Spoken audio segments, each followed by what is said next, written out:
Go ahead and welcome everybody to our March 2nd Planning and Zoning Commission meeting. Please turn off the ringers of your cell phones, and I'm glad that you're here and representing our community tonight.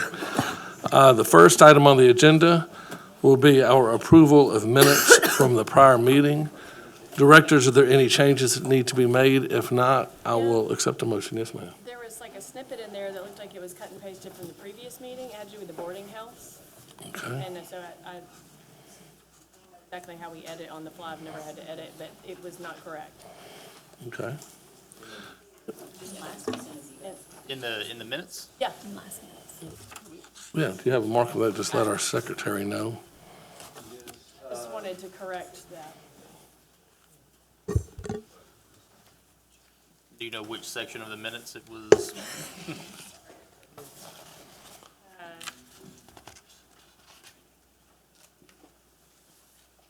SD 2603. And then it talks about the boarding house. Back to talking about SD 2603. Second paragraph under new business, item C should be removed for the record.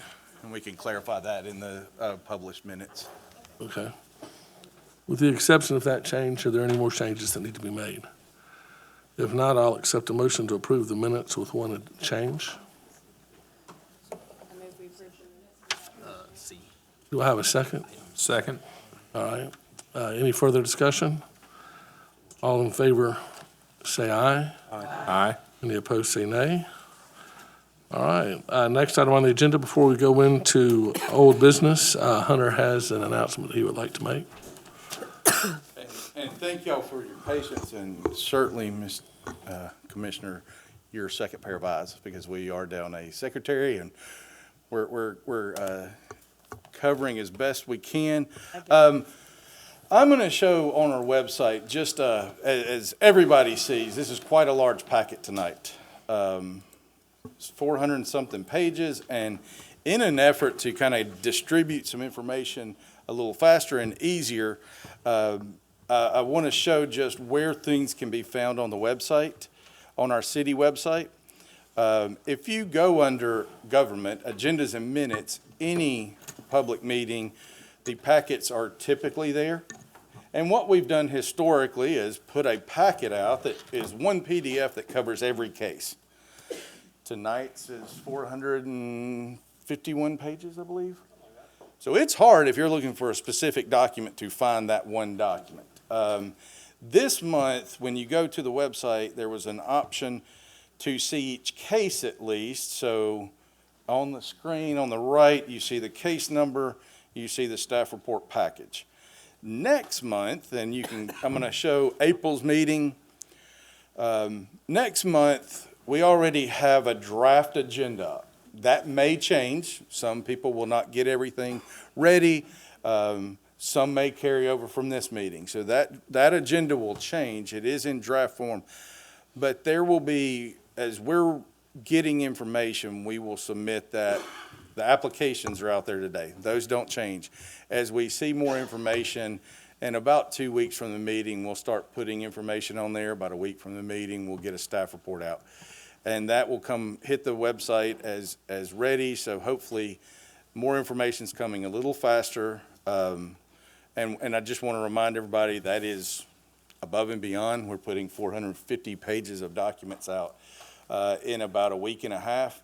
That's a lot of work when the only requirement is we notify there's a meeting.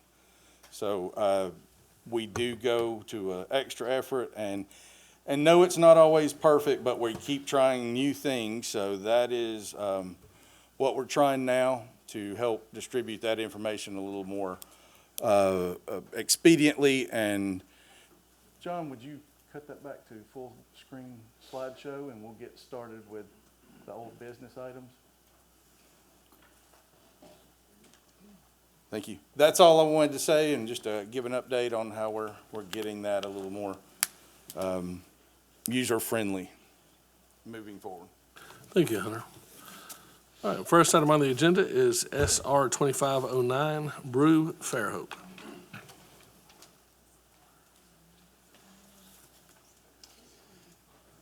Thank you, Chairman.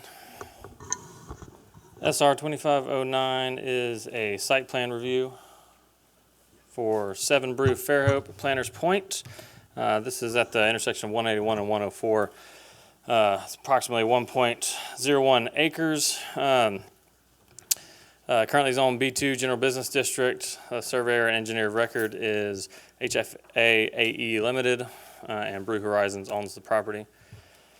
We have our standard zoning map here on the left side of your screen showing the surrounding zoning, and then our aerial imagery on the right of your screen, as well as the proposed site plan, which we can come back to for reference, as well as the proposed elevations here. One thing to note that the signage on these elevations is not set in stone. We'll kind of discuss that a little bit later. As far as site history goes, the subject site has been included in numerous subdivisions and MOPs dating back to 2020. The final plat for Planters Point subdivision, you'll recall, was approved in December of 23 and includes a note which requires a mandatory site plan review prior to development of any of the out parcels of Planters Point. This application actually came before the Planning Commission back in January, but was tabled at the applicant's request due to several deficiencies. This is our previous review criteria from that meeting, showing the various deficiencies they had, and then this application before you today has actually resolved all of those concerns, with the exception of a minor tweak that will need to be adjusted for the dumpster detail. Exterior lighting, I want to bring up briefly. The photometric site plan provided with this case illustrated some blue canopy lighting that was being proposed at the time. The applicant has since walked that back, decided that's not the route they want to go. So they will have to revise those photometric plans to only show the lights that are being proposed for the site. The dumpster detail I mentioned, the site plan does show a compliant dumpster, just does not provide the adequate detail for materials and height requirements that the zoning ordinance has. If approved, that will have to be revised and provided with those plans. And then parking, I'll note, is interesting for 7 Brew as it's a drive-through only coffee business. The zoning ordinance does not really accommodate for or account for drive-through only businesses when it comes to parking requirements. As such, they're not required any parking. Because of that, the 9 parking spaces shown on the site plan are considered surplus and would have to utilize pervious surfacing while maintaining compliance with ADA standards. All of that will just have to be revised on the site plan prior to going before City Council. Tree planting and drainage is pretty cut and dry. The provided tree and landscape plan illustrates compliance, and the drainage back in January was, you may recall, was utilizing a retention pond north of the site. They've now decided to go underground with all of their drainage, accommodating everything as required by our standards, freeing up some more space for landscaping and tree plantings. As far as the signage goes, the applicant did provide a couple of sign options. Signage will formally be reviewed at the time of submittal for a sign permit. However, the applicant did submit the 2 options in front of you. Sign A on the left side of your screen is a singular 4x4 foot circular wall sign on the building's front elevation facing Highway 181, which as proposed would be compliant with our current sign regulations. Sign B on the right side of your screen is a 2.5 foot by 8 foot wall sign, which would not be compliant. I mainly bring that up just for the record. I've communicated with the applicant. They're aware of what would comply and what would not. The maximum allowable signage for total square footage for the site is 17.5 square feet. All that said, staff does recommend approval of SR 2509, 7 Brew Fairhope site plan review with the following conditions. Revision of the site plan to illustrate all proposed parking spaces utilizing pervious surfacing while maintaining compliance with ADA standards. Revision of the construction plans to include a dumpster detail as required by the zoning ordinance, and revision of the photometric plans to remove any lighting not to be proposed. As I mentioned, the applicant, I believe, is here to answer any questions, and staff is, of course, available should you have any of us.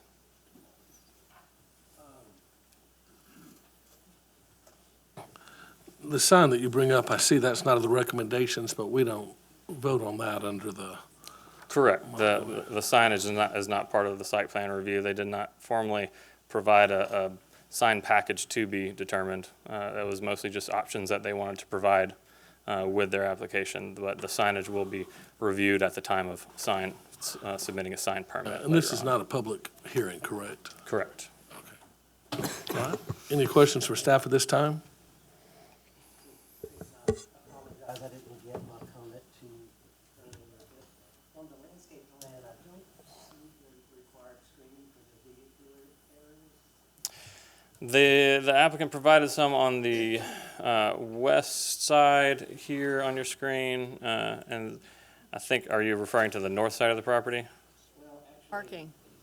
it looks like, from all. the parking area? It looks like, for me, that they would be required to have it on 3 sides, being kind of like, surrounded by, Of the vehicular use area? the vehicular use area, and they don't have any that require, that need 48-inch, height. Okay. Then they just have 2 little sections that don't even go across the whole. Doesn't look like they have any screening, for that at all. It looks like it's required to me, just on 3 sides. Okay.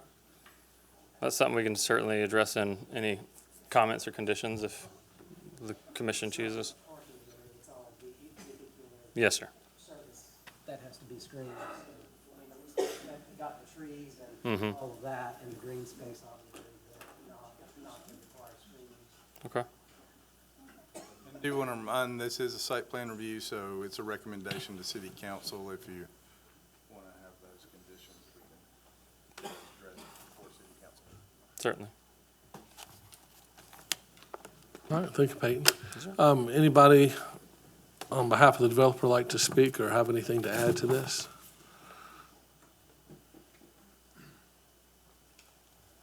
Yes. Hello, my name is Garrett Small. I'm the engineer of record with HFA AE. Thank you for bringing up those comments, sir. We'll make sure that we address that with Peyton as we go through that. The dumpster enclosure, we do have that in the revised siting plan, so apologies that that did not get in before this. Option B, I wish that wouldn't have been said on the, or shown on the signage. We are going with option A to make sure we meet all that. Happy to answer any questions should there be any further. Questions for the developer? Thank you, sir. Thank you. All right, if there are no questions for staff or the developer, I'll accept a motion. There are 3 items that the city city staff has. The revision of the site plan showing ADA standards, the dumpster, and also the photometric plans to remove any lighting that's not in compliance. Paul, if you'd like to add screening to meet the landscape requirements, or screening to shield the vehicular traffic, I would agree with that as well.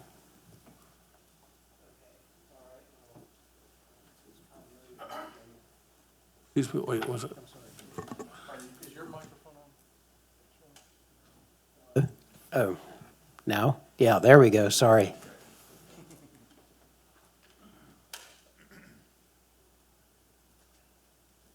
Okay, I move that we, are we accepting or approving? Recommending. I move that we recommend approval of SR 25.09, 7 Brew Fairhope site plan with the following conditions. The 3 conditions that the staff has recommended here, and that we add a 4th one, that the landscape plan be revised to reflect the required screening of all vehicular circulation. Do I have a second? Second. All right, I've got a motion and a second to recommend to City Council for approval subject to staff recommendation, as well as adding screening to meet the landscape auto buffer requirements. Any further discussion? All in favor say aye. Aye. Any opposed say nay. All right, motion passes unanimously. Next item, SR 2601, Jiffy Lube. Nope, we got one old item One more old item. Bataan mixed-use project discussion. Okay, do we have a packet? I don't see that in my packet. Okay. Okay, that's fine. Cool, all right. Nothing really to show, just a discussion item. I want to make sure, about fell apart on me. We do have a case in April for an MOP project to come out and close in. It's on the corner of, this is the project as approved. It's the infrastructure, everything's been built, put in. There's no utilities being turned over to the city. We did receive a building permit for one of the buildings. I think it would help to get started, at least that was the request. When we were here back for the preliminary approval, not all MOPs are the same, as we found out, and sometimes that vertical construction has happened as long as roads and BMPs and all of those items are taken care of. So we did say there would be no vertical construction until the final MOP was approved. It wasn't a condition of approval, it wasn't anything, but I said I would absolutely come. We don't foresee any problems letting the vertical construction for this one building get started, but there's questions of the planning commission or desires to say otherwise. I would respect that. If there's any conversation, not really anything to vote on this one. It's just an update. If there's no objections, I will plan on releasing one building permit for one building. They will have to follow all the BMPs, everything else, and you would see the full final approval in April. Building is it? Yes. On the corner? No, it's It is this one, if you can see my mouse, it is this one here. Did it change significantly since the renderings we saw? No significant changes. You know, there's minor changes to, where's my mouse? Some slight changes where this bump out is a little different, you know, but substantially no additional square footage or impervious surface or anything than what we reviewed. There's also the site plan review that is approved site plan. This is, in addition to the MOP, there was an approved site plan that does not have to come back for anything. It's been acted on a timely manner, received permits in a timely manner. So it locks that in as well. There were two cases.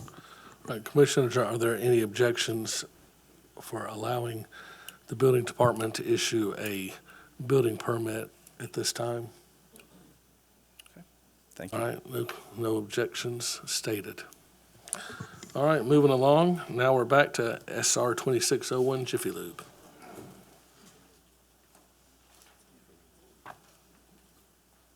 Alrighty. Thank you again. 2601 is a site plan review for Jiffy Lube Fairhope at Rockwell Place, approximately 0.99 acres. B2 General Business District is the current zoning designation. Lieb Engineering is the surveyor and engineer of record, and property is owned by Rockwell LLC. Got your standard zoning map here on the left and aerial imagery on the right, as well as the proposed site plan and elevations. Subject site has had numerous subdivision, multiple occupancy project and zoning change applications. Most recently, the subject site was before the Planning Commission at its July 2025 meeting to re-subdivide, as part of a request for approval of a 10-lot major subdivision to re-subdivide Rockwell Place Lot 1. All in all, the site is compliant. I've highlighted parking as one of the standards we'll discuss in a minute. That there has been a minor revision since putting out the staff report that we'll go over. As far as setbacks for the property, the final plat for Rockwell Place commercial subdivision establishes lots 2 setbacks as detailed on the screen there for you. The site plan as proposed shows compliant setbacks. Some of the labels, however, on the site plan need to be revised as detailed here on the slide and in your staff report. Just some minor language that did not match that approved subdivision plat. Also, the site plan shows a duplicate 40-foot building setback along the east side of the building That'll need to be revised or removed, excuse me, just to include the 70-foot required setback there. As far as parking is concerned, in our staff report, I incorrectly calculated parking based off of 3 bays here for the proposed development.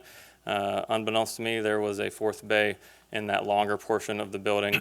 Recalculating everything as illustrated on the slide here does put the site plan as proposed compliant with parking. They're showing a compliant amount of parking spaces, compliant number of overage compact spaces, and required pervious spaces. So I have removed one of those conditions, which you'll see on the final slide.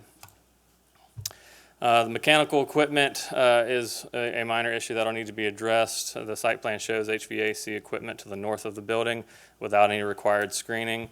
That's something that'll have to be revised either by providing proper screening or moving the HVAC equipment to the roof. The applicant has indicated they're agreeable to doing either of those. Dumpster plan, similar to our previous site plan case, illustrates the dumpster, just does not provide those details. That'll have to be addressed prior to going to City Council with revisions to the plans. Drainage is completely accounted for per the Rockwell Place subdivision. And then signage, again, is not going to be approved as part of this, but just for the record, as I've discussed with the applicant, the subject site is allowed a maximum of 2 building signs, 2 freestanding signs, a total aggregate of signage not to exceed 50 square feet. Tree planting requirements, I believe, are fully compliant with our tree and landscaping ordinance, and illustrated here for you. All that to say, staff recommends approval of SR 26.01 Jiffy Lube Fairhope site plan with the following conditions. I won't read them verbatim unless you have any questions, but should the Planning Commission choose to recommend approval of this with staff conditions, you'll be doing so with all of them on your screen here, minus item 3, which is addressing that parking that has since been fixed. Any questions for staff at this time? Thank you, sir. I don't mean to beat the same dead horse again, but Yeah. so on the required screening, on their landscape plan, on the west side, which Okay. is what is screening 181, the required screening is stopped 10 or 12 feet before each property line. Okay. That does not cover all the vehicle use areas, so that should be extended, to the property line. Okay. And then on the east side, the screen is shown as a continuous hedge like we want, and then the required trees either on one side or the other side of the hedge. On the west side, there's a break in the continual hedge where the tree is in the middle of that hedge, which sometimes there's such a minimum amount of green space that they have to do it that way, but there's tons of green space.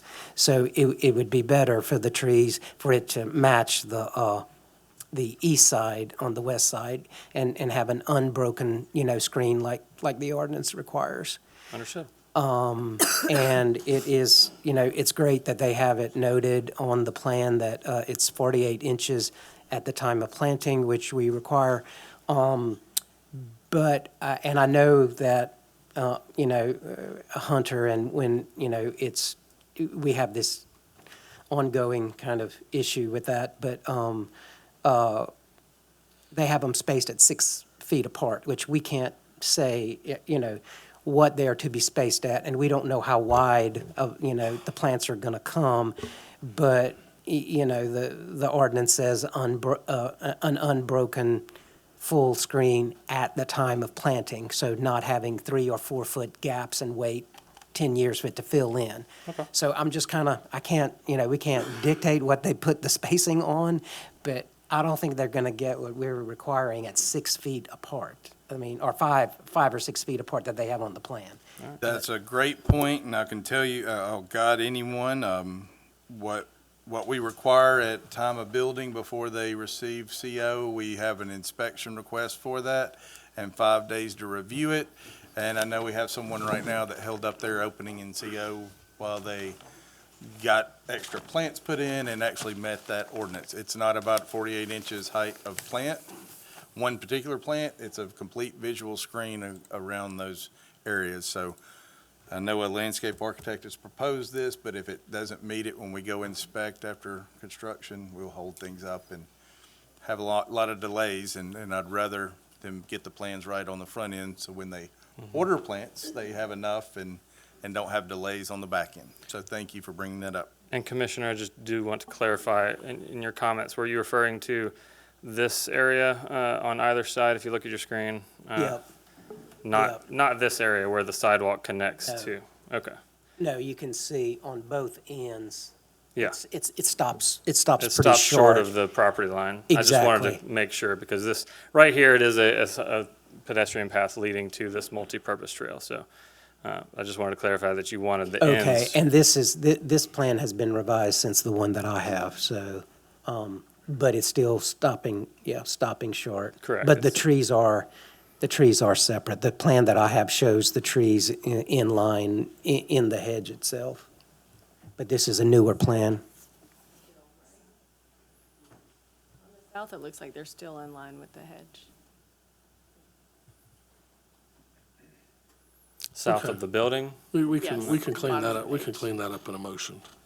Okay. And those south are, the screen's not required. It's Yeah, where that's it's not facing required. public roads. On the north and the south is not required. All right, thank you. Anybody wish to speak on this on behalf of the developer? Good evening. I'm Chris Lieb with Lieb Engineering Company. We have received the comments, and we've talked with the owner, and we do have prototypical dumpster screening. We just haven't provided that. We'll provide that tomorrow. And we'll ensure that the mechanical equipment is screened with a fence or some bushes, or either that or it goes on the roof. So we'll make those changes before we go to City Council. And I'll be happy to answer any other questions if you have any. Questions for the developer this time? Thank you, Chris. Thank you. All right, commissioners, if there's no more questions for staff or the developer, I will entertain a motion, and we can certainly include the landscape change in that motion with the other 4 items of the staff recommendation. I move we approve SR, or recommend approval to City Council of SR 26.01 Jiffy Lube Fairhope site plan, subject to staff recommendations 1, 2, 4, and 5. 3 is removed. Parking is no longer a concern. And with the addition of developer meeting the city landscaping ordinance. All right, I have a motion to approve, subject to staff recommendations with the exception of 3, so 1, 2, 4, and 5, as well as the developer meeting the landscape requirements. Do I have a second? Second. Further discussion? All in favor say aye. Aye. Any opposed? Motion One passes. abstention. One abstention, okay. Motion passes unanimously with 1 abstention. All right, the next 2 items on the agenda are SR 2602 and SD 2605. SD, the subdivision, which is the public hearing. We actually vote on ourselves. The other item, we make a recommendation to City Council.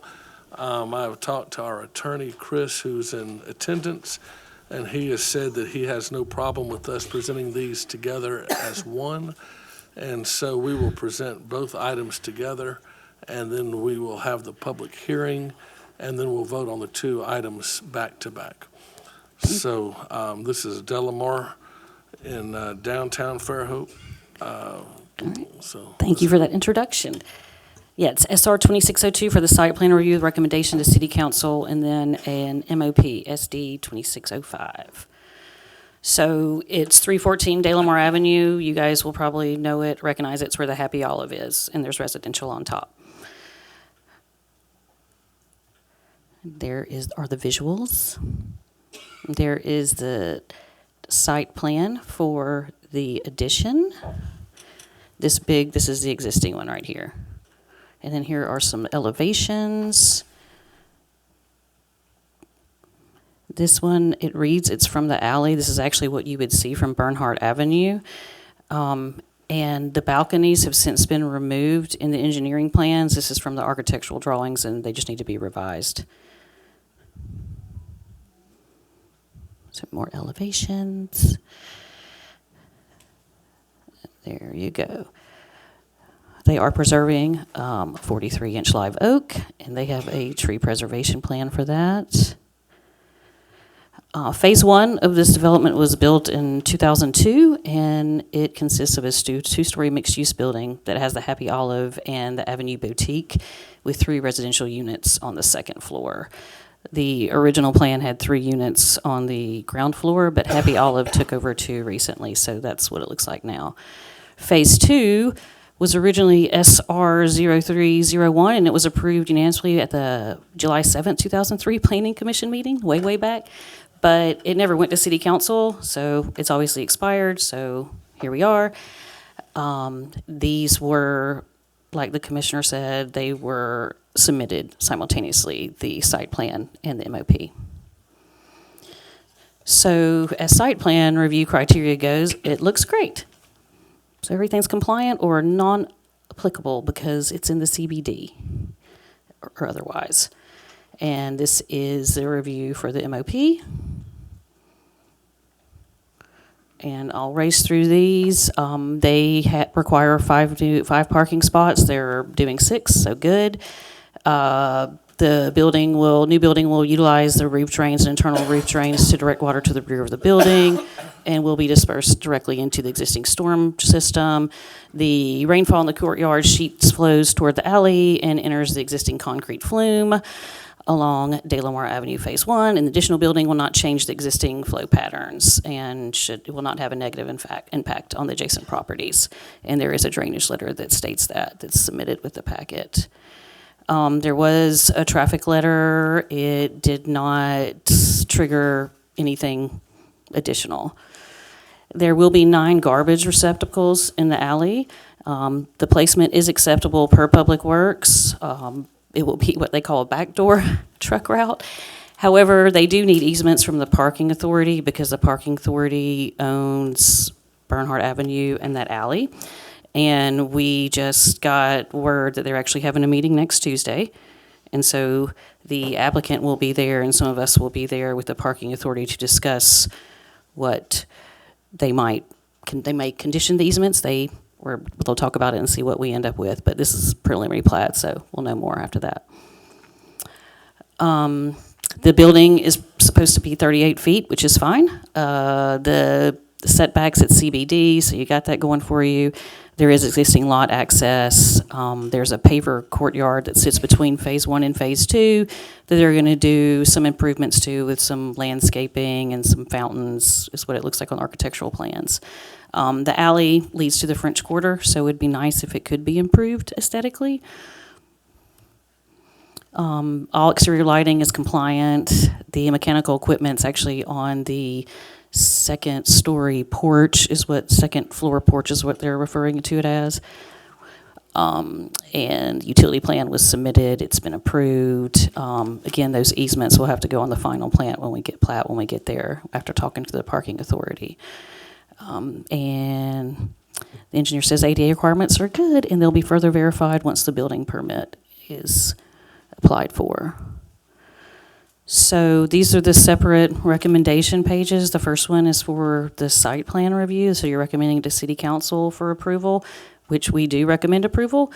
So long as there's approval of the MOP that goes with it, a revision of all the construction and architectural plans to replace the label for rooftop terrace with second floor porch. It didn't make it to all those pages, so it gets confusing when you look at rooftop terrace because it's not what we refer to as a rooftop terrace.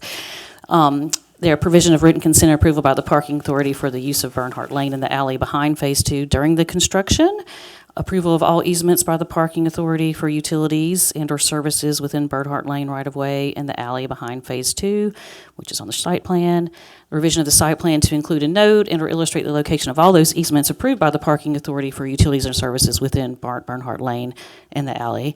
And completion of any required improvements to the alley behind Phase 2 or Bernhardt Lane as determined by the applicant parking authority and applicable city departments when we have that meeting next Tuesday. Do you guys want to, do you want me to go ahead and do the second recommendation page, or we pause? What do you? You can go ahead and do the recommendations for that while you're at it. Go ahead and do it? Sure. Okay, cool. Yes, ma'am. All right, doubleheader. Next up, we do recommend approval of SD 2605 De La Mare Place Phase 2 with the following conditions: approval of the site plan and revisions of all construction architectural plans to replace the rooftop terrace with a second floor porch. And you can read the rest because they're the same.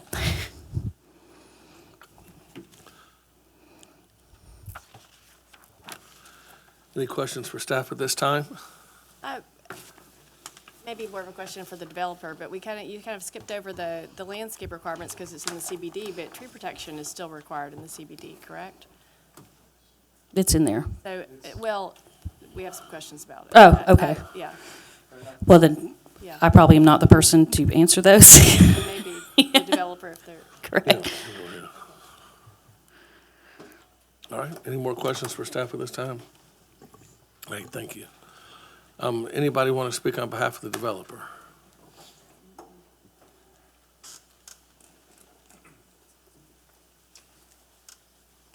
Hello, I'm Ryan Baker with Walcott Adams Vernell, architect, working on it. Here to answer any questions. didn't see you back there in all the crowd. Yeah, it's a big crowd tonight. Yeah. I'll just start off saying, like, I love seeing mixed-use buildings in downtown, and I think that's, good for the community and all that, having more residential where people can walk to businesses, all that's great. The tree is just a very significant tree. It pretty much defines the character of the French Quarter. And I'm not the expert on trees. Paul may have some questions too, but I was concerned at seeing the grade change and thinking there's probably going to be some cut It's around not. it. Okay. No, Okay, well, we- that's an easy, okay. Yeah, we met with Chris Francis day one. And he actually went out there and did his air spading and checked the roots and did Found all the those kind of roots. things. So there's the parking on the alley side, and then there's, I don't know if you can really tell through the drawings, but the commercial unit steps up about 2 feet or so, so it's actually at the Gotcha. tree level or slightly above. Yeah, So that we're not cutting. There's that existing retaining wall that goes around the tree. We're leaving that in place. And there's a whole long conversation, or maybe not long, there was a conversation with staff about ADA access and stuff like that, and we decided to bring it around a different way because the original plan the thought was going to come through that alleyway or whatever you want to call it, the breezeway between the two buildings, and if we did that, we would have had to cut into the tree roots. Gotcha. So we're going through so no grading. Did y'all meet with Will Maston or the tree committee to talk through? I have not, no. Well, then I won't want to take too much of your time. I'll list my other concerns, and maybe there's a quick answer to them, too. Sure. It was the, sort of the distance of the tree protection was one, and the fact that stair comes down perhaps, 10 feet from the tree trunk, it looks like it's directing traffic right along those tree roots.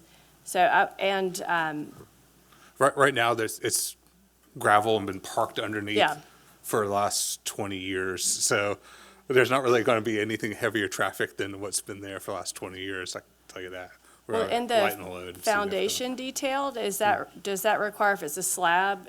In some cases, I think the one we just discussed on Magnolia and Church, they talked about doing changing the foundation to accommodate the tree roots.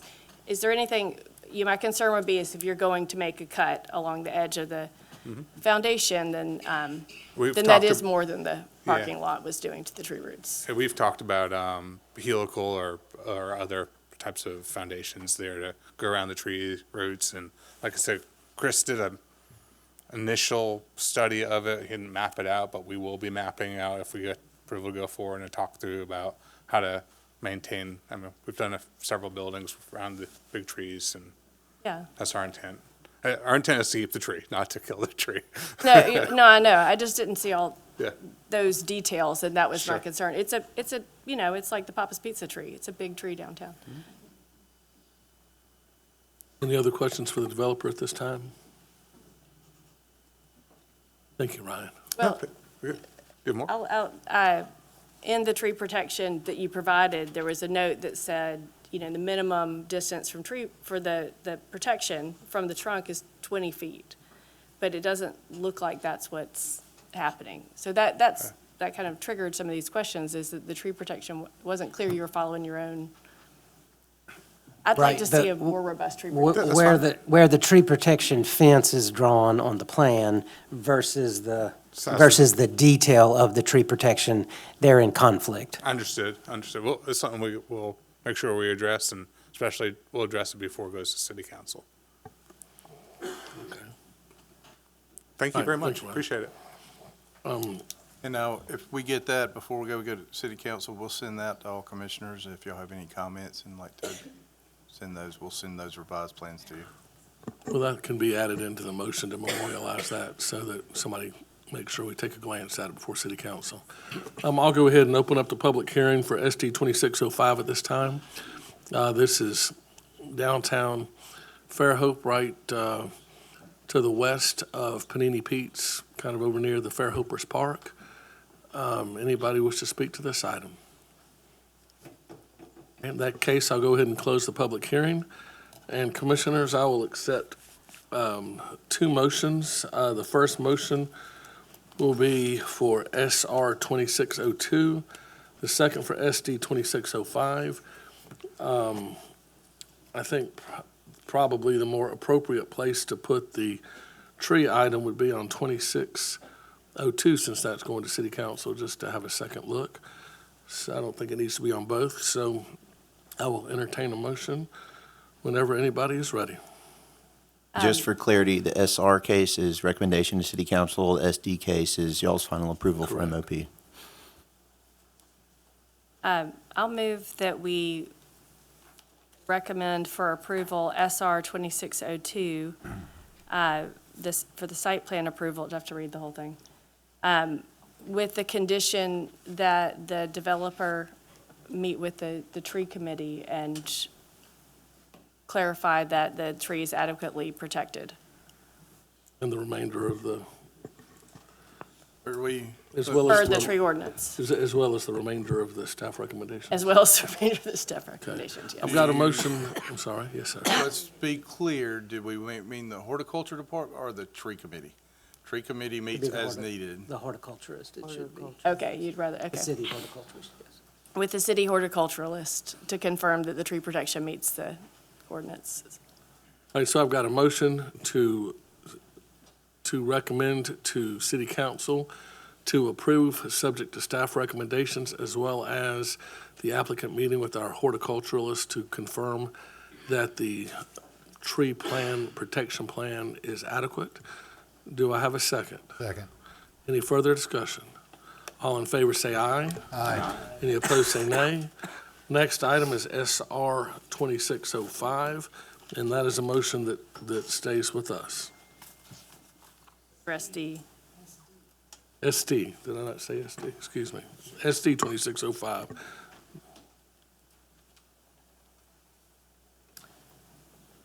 I move we approve SD 26.05 Delamar Place Phase 2 preliminary plat, subject to staff recommendations.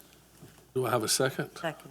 Got a motion and a second to approve SD 2605 Delamar Phase 2, subject to staff recommendations. Any further discussion? All in favor say aye. Aye. Any opposed say nay. Motion passes unanimously. That takes us to SD 2602 Dresden Woods. All right, thank you. So the summary of this is to create 6 legal lots of record from 2 existing legal lots that are known as Gayfer Place subdivision, 4.66 acres, northeast corner of Bishop and Gayfer Road extension. It's R1. You guys might recognize it. Are the aerials and the zoning. And there is some history. May 2020, Planning Commission tabled SD 2018 involving the subject property in a 3-lot minor subdivision due to concerns regarding the configuration of the lots, proximity to a fire hydrant, and the construction of sidewalks. So it went back to staff, and there were some revisions, and eventually it was approved in June 2020 with partial acceptance of the fire hydrant and sidewalk waivers with the following additions. Sidewalks and fire hydrant must be installed on the proposed lot 2 right-of-way at the time of any vertical construction, and it shall be a condition of receiving final occupancy approval. The sidewalks must be installed on proposed lot 1 and lot 2 right-of-way at the time of any vertical construction or class 3 renovation of existing structures on proposed lots 1 and 2. And installation of sidewalks shall be a condition of receiving a final occupancy approval, and then also to add a signature block for the City of Fairhope building officials. So those were the conditions back in 2020. So on December 20th, 2023, it was annexed into the city via Ordinance 1787. It's in the packet. July 1st, 2024, SD 2416 came before the Planning Commission, 2-lot minor subdivision of the subject property referred to as Gayfer Place Phase 2, and it was approved with conditions, but it was never recorded. And then on December 1st, 2025, SD 2519 was a preliminary plat approval for a 4-lot major subdivision of the subject property, and it was approved with conditions, but not acted upon, so here we are with 6. It's a new configuration. So this is what the preliminary plat looks like. 6 lots. It's a preserve, common area. In general, proposed lots in 1 and 2 have frontage on Bishop Road, and as a corner lot, Lot 2 has additional frontage along Gayfer Road Extension. Proposed lots 3 through 6 have frontage on Gayfer Road Extension. Both of those roads are Baldwin County maintained rights-of-way, so all work performed within those right-of-ways requires permitting from Baldwin County Highway Department. The preliminary plat illustrates a compliant minimum lot width for all the proposed lots, and it has all the correct labels on the lots, and they should go with the final plat as well. There is a compliant 40-foot front yard setback along Bishop Road for lots 1 and 2, and lots 3 through 6 have a 45-foot front yard setback along Gayfer Road Extension because there is also a 75-foot highway construction setback measured from the center line of that road. So they propose a 45-foot to make up for both of those, to satisfy those. So there are 10-foot side yard setbacks, 35 rear yard setbacks. It's all in compliance. There's various access and utility easements that are depicted on the preliminary plat that should go with the final plat if it's approved. One of the conditions of the approval for December last year required driveway access for Lot 1 to be placed within 30 feet of the northern property line of Lot 1. So that has a condition. That condition is in the notes of the preliminary plat, which needs to be maintained on the final plat. The common area makes up 43% of the subdivision, and all proposed lots are within 450 feet of a fire hydrant, which is required. So Fairhope Utilities will provide electric, water, sewer, and gas. AT&T is communications. The water and sewer connections will be subject to all applicable tap fees and SDCs, and any required infrastructure improvements will be the developer's responsibility. The current residence on proposed lot 6 is on septic. Low pressure sewer service is available. However, the developer is responsible for the installation of the low pressure sewer along Gayfer Road Extension, and that's what catapulted this into a major subdivision as opposed to a minor. The gas service installation for the subdivision will also be determined based on the final drawings. The 6-lot subdivision is estimated to generate 58 trips daily, which is below the 1,000 trip threshold, so traffic study stopped there. Oops, sorry. There's a drainage narrative included in the packet. Currently, stormwater runoff drains to the proposed Grady Pond located in the center of the subdivision within a preserved green space type, and then it drains north towards Fly Creek. There's also a natural drainage ditch, which is that thing right there, that allows stormwater to flow between the Grady Pond and the right-of-way, which is the ditch. So that's that guy right there. We put an easement in there too, drainage easement. The narrative states that the addition of 6 houses and driveways will create an increase in stormwater runoff for the site. There is a detention pond designed to attenuate the stormwater runoff such that the post-development stormwater runoff rates are less than the pre-development, and that goes into more detail on page 3 of the drainage narrative. So wetland on site, the applicant submitted a wetland delineation report from July last year. There is a Grady Pond. There is not a formal jurisdictional determination from the Army Corps of Engineers. The applicant included the Grady Pond within the common area with the 30-foot wetland buffer, which we require at Fairhope.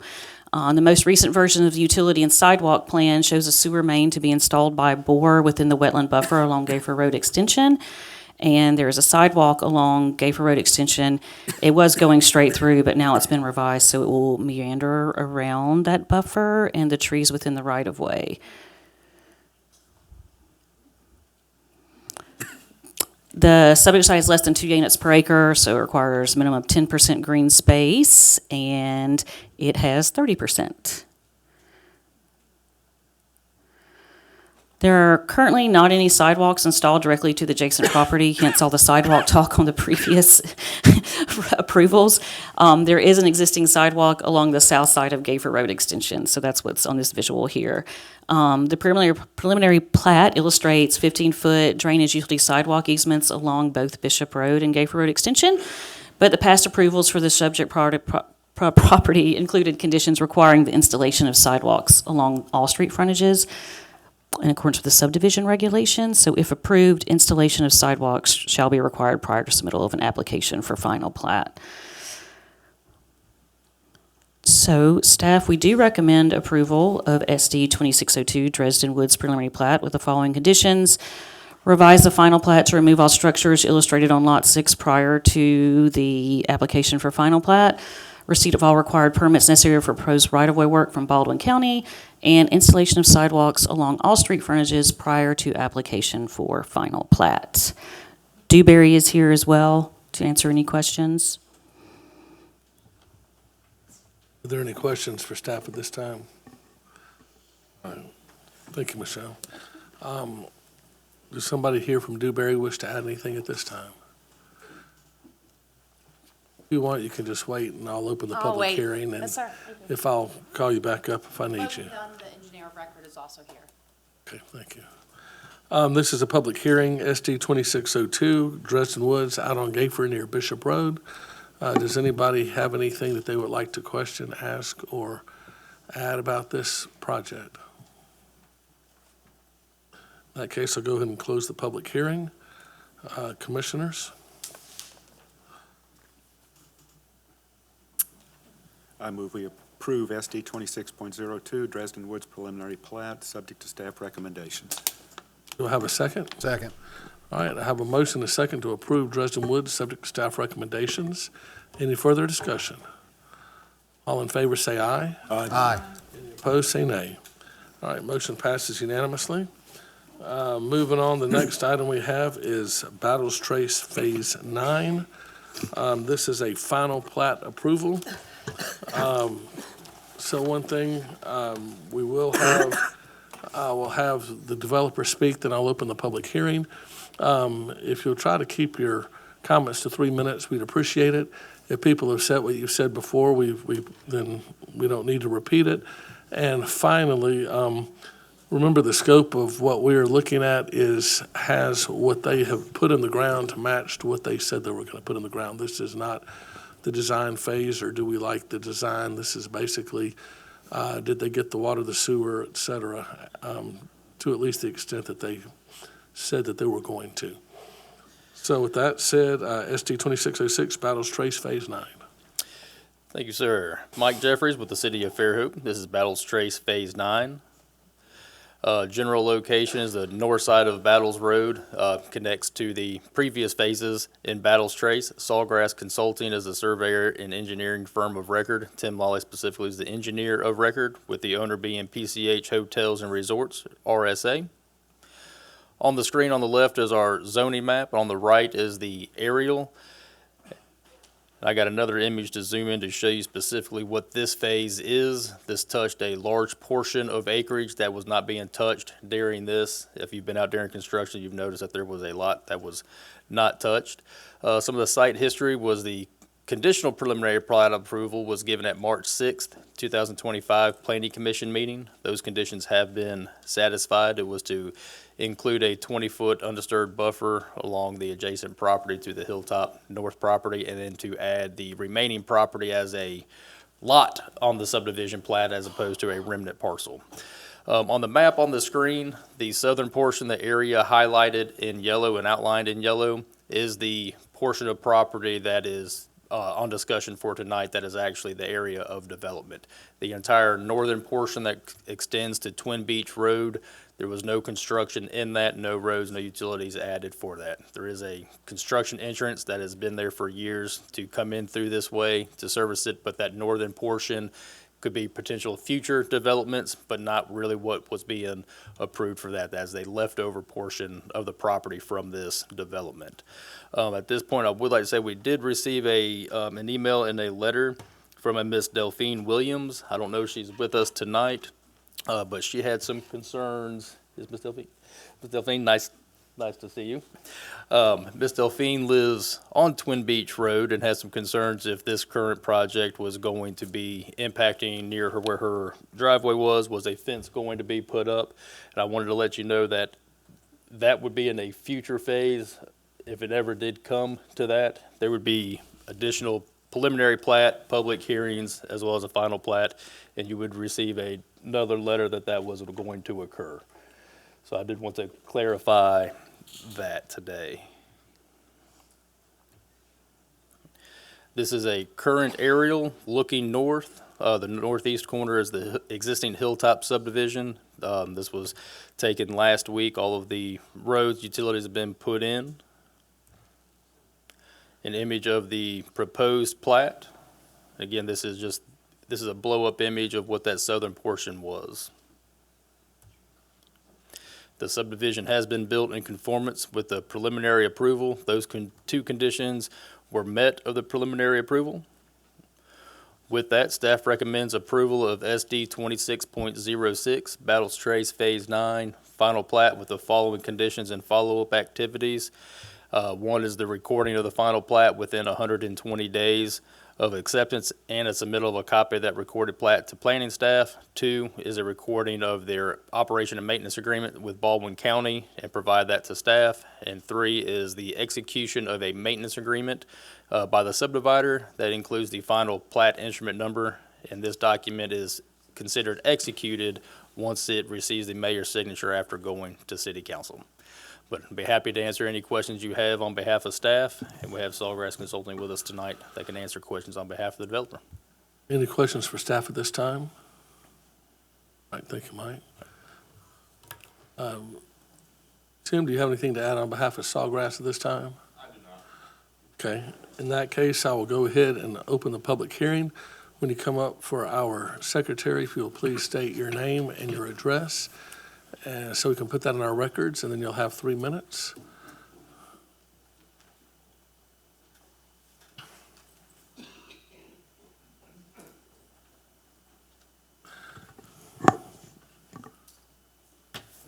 Good evening. Can you all hear me? Yes, ma'am. My name is Delphine Williams, and thank you to the gentleman that was answered the first question on my email. I did have a second question. When construction starts for this plat, my property, I want to make sure that I still will have access. I see right now there's a construction area right next to it, but I'm just concerned that I won't be blocked off. I understand. Now, this property's already been done. Okay. So you're talking about one of the next, it could be the next phase or a phase after. I'm sure it will be imminent as fast as these lots are selling. Okay. But if you'll, just watch the public notices online and look for the, public notice out front to make sure, when that comes. But there's nothing currently planned for the entrance or exit there at Twin Beach Road. Okay. And if I may, on this plan, Yes, and I'll please, show just please. because it's on Visual. YouTube, I will move my mouse. So this is your property here. Yes. Their construction entrance is way over here. Okay. It will not affect, this phase that they were doing here is only this phase, but even any future, it would come over here. They wouldn't be able to block you from any Okay, access. that's what, thank you so much for You're very explaining it. I welcome. appreciate it. You're very welcome. Okay. All right, thank you, Ms. Williams. Anybody else wish to speak to this item?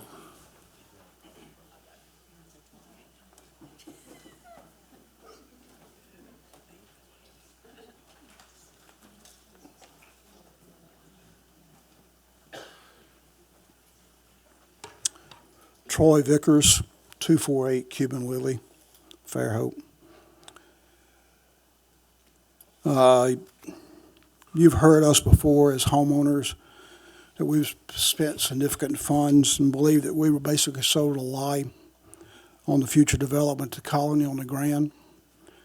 Seems that RSA continues to do exactly what they want to do in the city of Fairhope, and the Planning Commission just rolls over and allows RSA to dictate the actions of the city of Fairhope.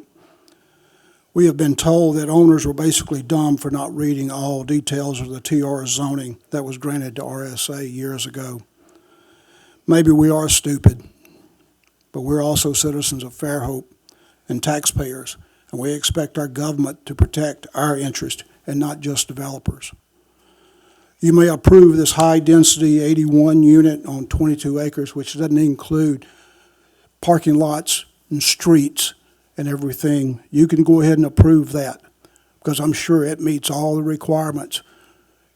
This is not what we were told was going to be happening, but it meets what they put on a plan and you approved before. It should be a high priority of Hunter and his group to update and provide proper protection in the TR zoning requirements. You have the ability to do that. Use that ability to do it. I've also heard it said that Fairhope can't fight RSA on their development plans. I would love to hear why you continue to represent this developer when you would fight any other developer out there. Thank you. I have a question. Thank you, sir. I have a question. Well, we don't go back and forth. Be out of order. All right, anybody else wish You to have a speak? question? Never mind. We can't go back and forth. Thank you, sir. Would anybody else wish to speak to this item? Okay. This is not my development, but this is, I assume, not the last phase. No, ma'am. I don't know that, though. You need to ask RSA. Would anybody else wish to speak to this item? All right, in that case, I'll go ahead and close the public hearing at this time and turn the meeting over to the commissioners.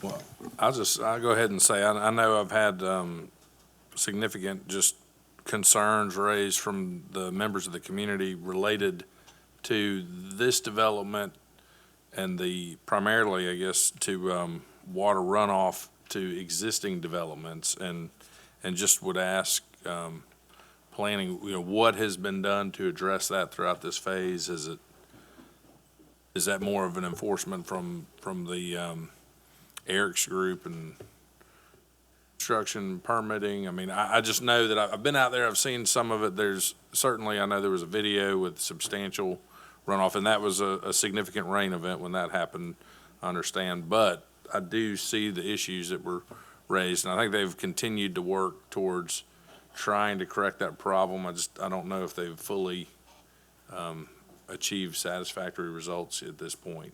And I'm just wondering what's the enforcement, what's the follow-up to make sure that they're So, and I think you did have, within the RSA development, you kind of had two issues. One, in previous phases, you had contractors building homes. Those were probably more violations than this phase. But I think the big one, when we did have a major storm, I believe, there were breaches in our code enforcement, our building department.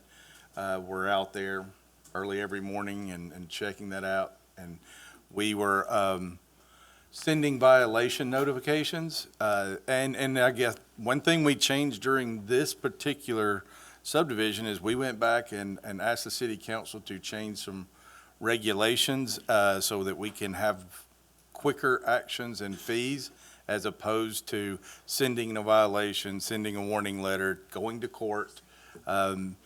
There are violations now that when that comes up, it hits there, and correct if I'm wrong, Eric, it's right attached to their building permits.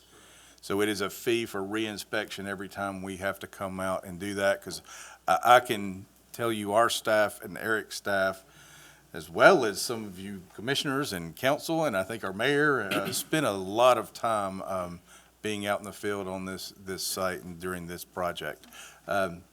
they That's not perfect. We're still out there monitoring after every event, and some contractors will either be negligible or some will have issues that are just going to happen. And we'll be there to monitor those, document. I think we've documented every issue out there. Christina Lejeune and Gina Burns were out there many, many hours and have documented every issue, whether it's about building a house or during this phase of construction. So that's really a construction issue. So I think we've made progress. We'll certainly continue to do so. We report to monitoring through ADM and our MS4 permits. We are communicating with ADM, and when it kind of gets out of our regulations, we kind of partner with them and make sure there's communication there. Do you have anything to add from your side, Eric? And the fact is, we'll monitor when it comes to the stormwater and the grading of the lots and being able to handle the getting the water to the conveyance points. We're going to monitor that during construction. We have minimum floor level elevations that we require because there is a difference between drainage and flooding. Flooding relates to your home. Are you getting water in or near your home? Versus surface drainage in a heavy rain, it's eventually going to work its way through the system depending on how hard it is. The typical rule of thumb for drainage issues is if you still have standing water or water problems 48 hours after the end of the rain, then you need to look at your site to see if there's grading or there's something you need to do.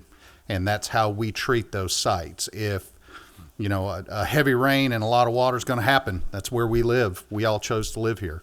But, once it stops and filters its way through, then it should be fine. We have not had, to my knowledge, any flooding problems anywhere within the subdivision. I don't believe I've had anybody from Battles Trace contact me about water threatening their homes in the 20 years I've been with the city or however long Battles Trace has been going on. I appreciate that. I just ask y'all continue to keep an eye on it and monitor it through the next phases, because I know there's a lot of houses out there, but there's still a lot of houses to be built out there. Yes, sir. So I think part of the challenge for the property owners is that they don't have a POA as of yet that hadn't been turned over to them at least. And so they feel, I think sometimes that maybe they don't always have a voice except to come to the city to represent and look out for their best interest. And I just want to make sure we're monitoring that and throughout the process so that we can address issues as they arise and not let it get too far down the road. Yes, sir. I have something to bring up that has been ongoing regarding the development phases, that they were supposed to finish the sidewalks that are outside the development. We have these big gaps in the development. We have a lot of traffic on Battles, and people are in the road walking. There's a lot of, especially right in the dip, going to Battles to Hurd. There's no sidewalk that finishes, and I feel like that's something we should really push with the developer, that sidewalk needs to be contiguous all the way around, all the way up to Section Street. You should be able to walk to Publix if you like. We don't have a lot of control over certain things, but I know that has not been finished. I would like to make sure that is, for our safety, that it's done. That's something very important, and Hunter and I discussed that recently. Originally, everything was going to be unlocked and everything was going to be accessible through, but that's not how it has been. It was going to be pedestrian, available for people to, walk through, like down there on the Battles Road and so forth. But when I ride my bike back there, it's typically locked, and that's not the case. And that's something that will definitely be addressed. Tim, do you know how many more phases there are?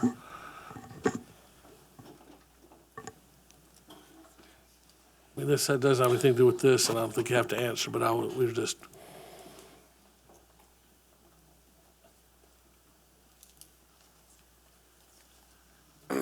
Good evening, Sawgrass Consulting. I'm Tim Lawley. Regarding how many phases, I don't know an exact number. There's around 59 acres left to develop to the north of this phase, between the north boundary of this phase and Twin Beach. I mean, a reasonable guess would be 3 to 4, somewhere in that neighborhood. All right, thank you. Yeah, can you address the sidewalk and what y'all plan to do with that? I'll be honest, I'm not sure that as far as I know, that we've installed all the sidewalks that we were asked to or obligated to. That's kind of a new subject to me. I'm not sure exactly where you're talking about. In the curve of Battles Road, there's no sidewalk. It doesn't cross the street. And then they have, basically, they're just in front of the houses on the golf course as you go down. But there's just not a contiguous sidewalk anywhere. And you're talking about, I guess, the back villas, like phase 1 and phase 2? the villas, they completed a beautiful sidewalk with landscape down Battles, and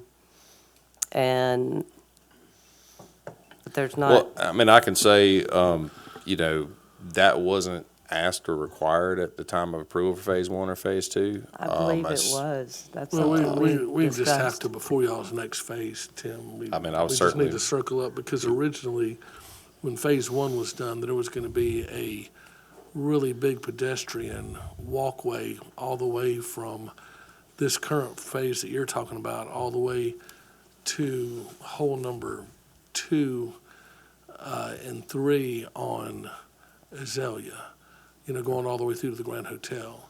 And, that was lost somewhere along the way with one of the changes. Okay. And we were told that all of the sidewalks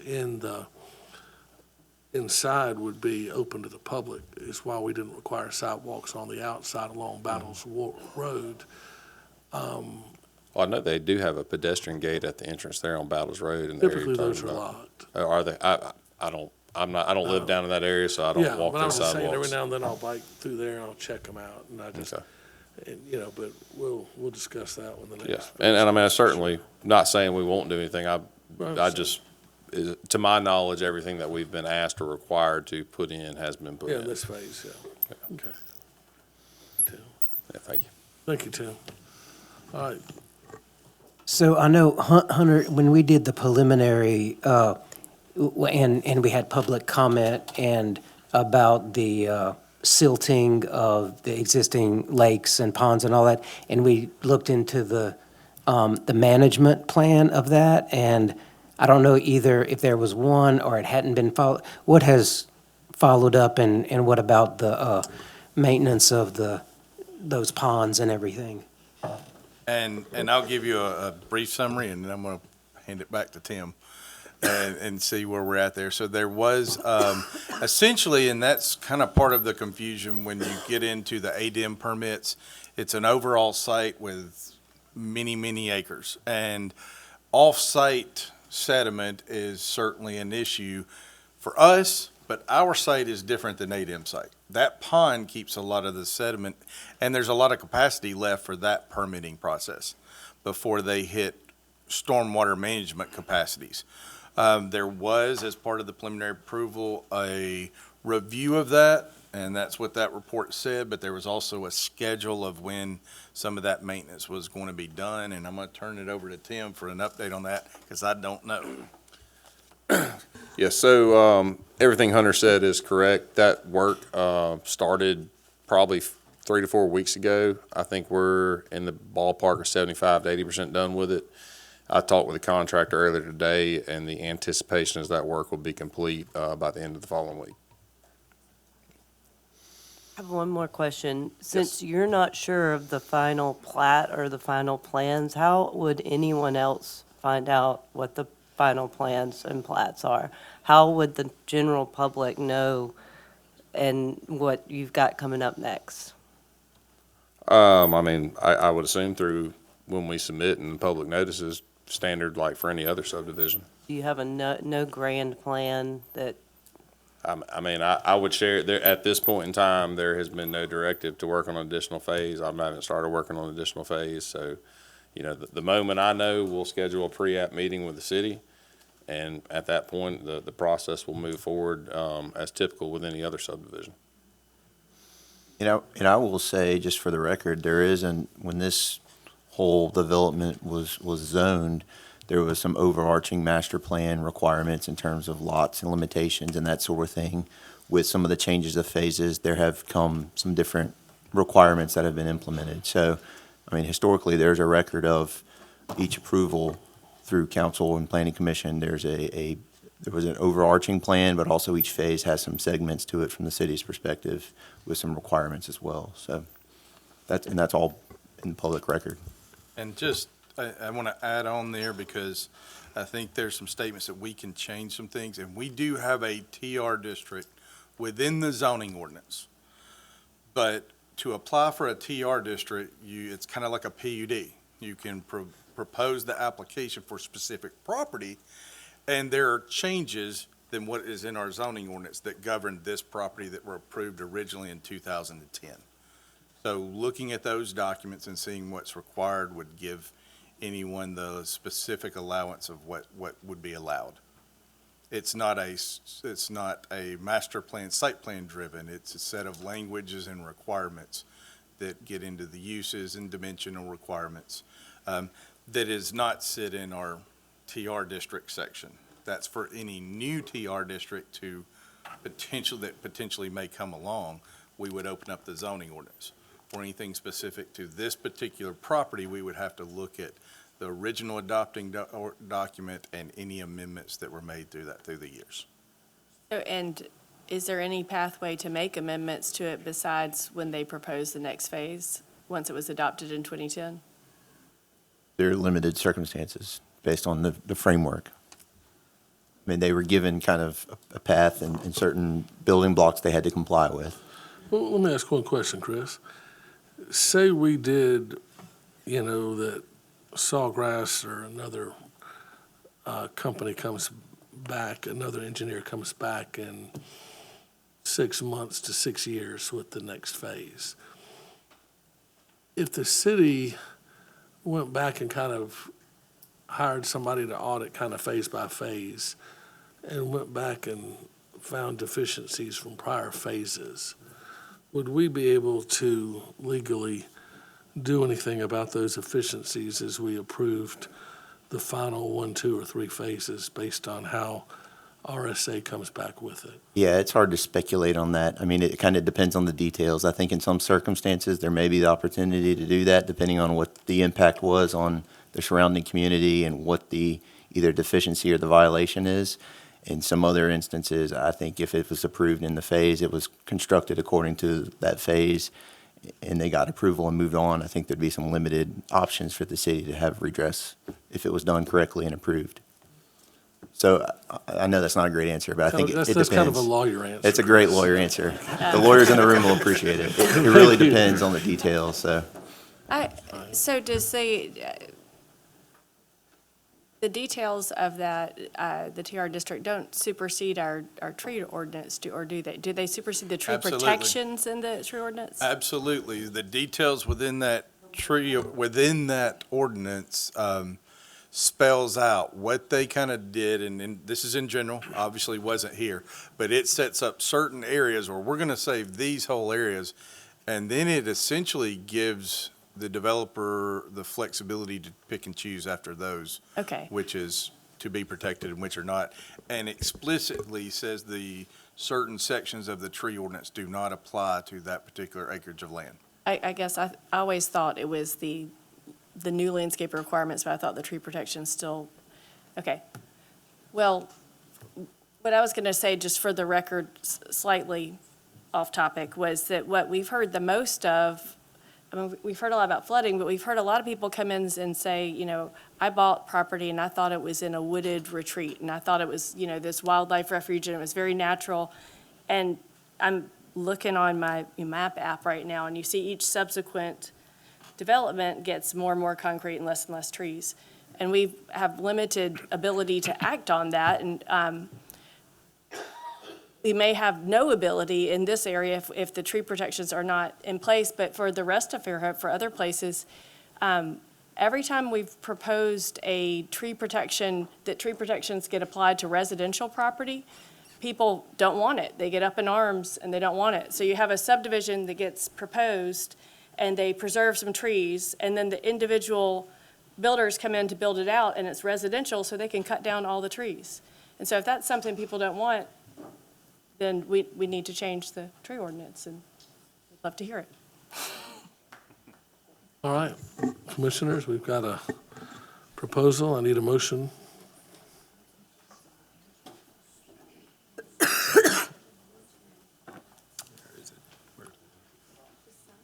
It is SD 2606. Mr. Chairman, I'll make a motion to approve SD 2606 Battles Trace Phase 9, subject to the 3 points of staff recommendation. I've got a motion to approve, subject to the staff recommendations. Do I have a second? Second. Any further discussion? All in favor say aye. Aye. Aye. Any opposed say nay. Motion passes unanimously. All right, next item on the agenda is ZC 2508. I have got a conflict with this item, so I'm going to recuse myself. Are you going to do it out of your chair? Sure. All right. Hunter, I had And I'll let everybody kind of clear out for a second. But do you have a question?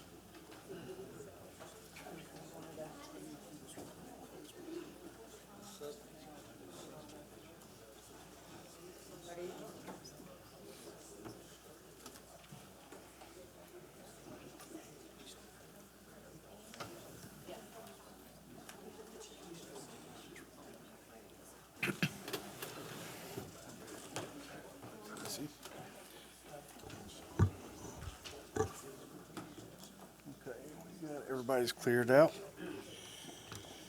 Good evening. We are here. I know there was an informal review for this project. The applicant came and spoke to the Planning Commission a few months ago. This is the first formal, really, review of and reporting of that review that you've heard. Do I need to? I think they just did. Yeah. I have to sit in this- literally. She was okay, sitting in that chair, but. Okay. Sorry, Literally Rebecca. in the chair.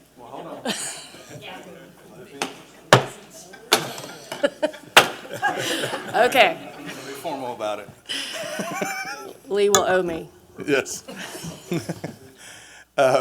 So this is our first full review. This is 148 plus or minus acres, at 10,504 State Highway 104. Jade Consulting is the engineer of record. The owner is Bertola Properties LLC as a leasehold of the single tax property, and Core Development and Construction of Alabama are the developers. The property is, as we mentioned, the address really doesn't matter much for an open field, but the open field is on the screen. What we typically show on the right-hand image is a zoning map. The reason you see a lot of white, because that's not in the city of Fairhope. You see the colors shown on B2 and PUD, those are within the city. That is Encounter Development, a portion of the Rockwell development. The apartments that reside in the city are adjacent Rockwell apartments. But this property is all unzoned, I'm sorry, it's not unzoned. It is zoned RA, Rural Agriculture, in Baldwin County. This PUD is unique. I'm going to go through a few of those things, but the site plan on the screen and the uses are here. We'll probably kind of reference back throughout our conversations about this, but wanted to highlight that. I want to talk a little bit of admin stuff, the boring stuff. Any zoning map amendment, which a PUD is, has a certain process it'll go through. So I know there were some comments about public meetings and transparency on things. So I want to highlight that process. For that map amendment, we review it. We have a public hearing at the Planning Commission meeting, which is what we're here tonight for. the planning commission makes a recommendation to the city council, which would be at another public hearing and another opportunity to see any revisions, plans, and conversations. And the city council is the ultimate authority that makes a decision on a zoning change. I want to highlight a portion of our conversation that we're really here for tonight, and certainly this is only one opinion of why we're here tonight. But staff does intend, and I want to go ahead and start here. We do intend that we recommend holding this over. This is a very large project with a lot of detailed parts. And we've been reviewing this since you had an informal hearing about this, and it's changed. There's aspects that have changed throughout. Could see this changing again. We would like to glean some feedback from the Planning Commission explicitly for some of these, but also hear from the public hearing and really take a more iterative approach. To think this is one meeting, one and done for this size of a project is optimistic maybe, but it also can change. So I know we've got, today we got some letters on traffic, things like that. Sorry, it's hard to kind of hear up here sometimes. There's a lot of reviews that would still move forward. If this was ever approved, there would be platting processes and preliminary plats and final hearings where detailed reporting and information from stormwater, traffic, things like that would be presented and really go into a lot more detail. With that said, a PUD, and I put the definition up here, it is intended to encourage innovative development. There is a master development plan required of that, and many pages of your packet tonight are that master development plan. I'm not going to go through that page by page tonight, but the table of contents is a good guide to see what's within that 457 pages. What I'm going to do, and kind of the intent of this, if we were here recommending approval or denial, we would probably be looking at those critical aspects and saying why we recommend, why we do not. When a PUD that allows innovative thinking, it requires a little outside the box sometimes and a conversation, and we want to provide some guidance. There are certainly components within this current proposed PUD that as staff we don't agree with. And if we had to make a call tonight, our recommendation would be denial. But there are merits within this proposal that are there portions within this proposal that really have merit and we like the concept of. So before we just say, hey, we're recommending denial, we wanted to talk about some of those details. And they kind of start with our comprehensive plan. Our commissioners were here along the 3-year ride it took to get a comprehensive plan adopted and trying to come up with a vision that everyone that's here today and wants to come here tomorrow and was here 5 generations to agree with. It's kind of a daunting task and impossible task. A comprehensive plan is not a regulatory document, but it does guide our regulations. And one of those things that we look at in compliance when we're looking at zoning changes. And what we proposed within a comprehensive plan was really a concept of that wasn't zoning. It's a term called place types. What do you want that place to look like and feel like? What is the overall density of it? What is the character of that area? And the subject property, which you see on the screen, was located within a suburban residential place type.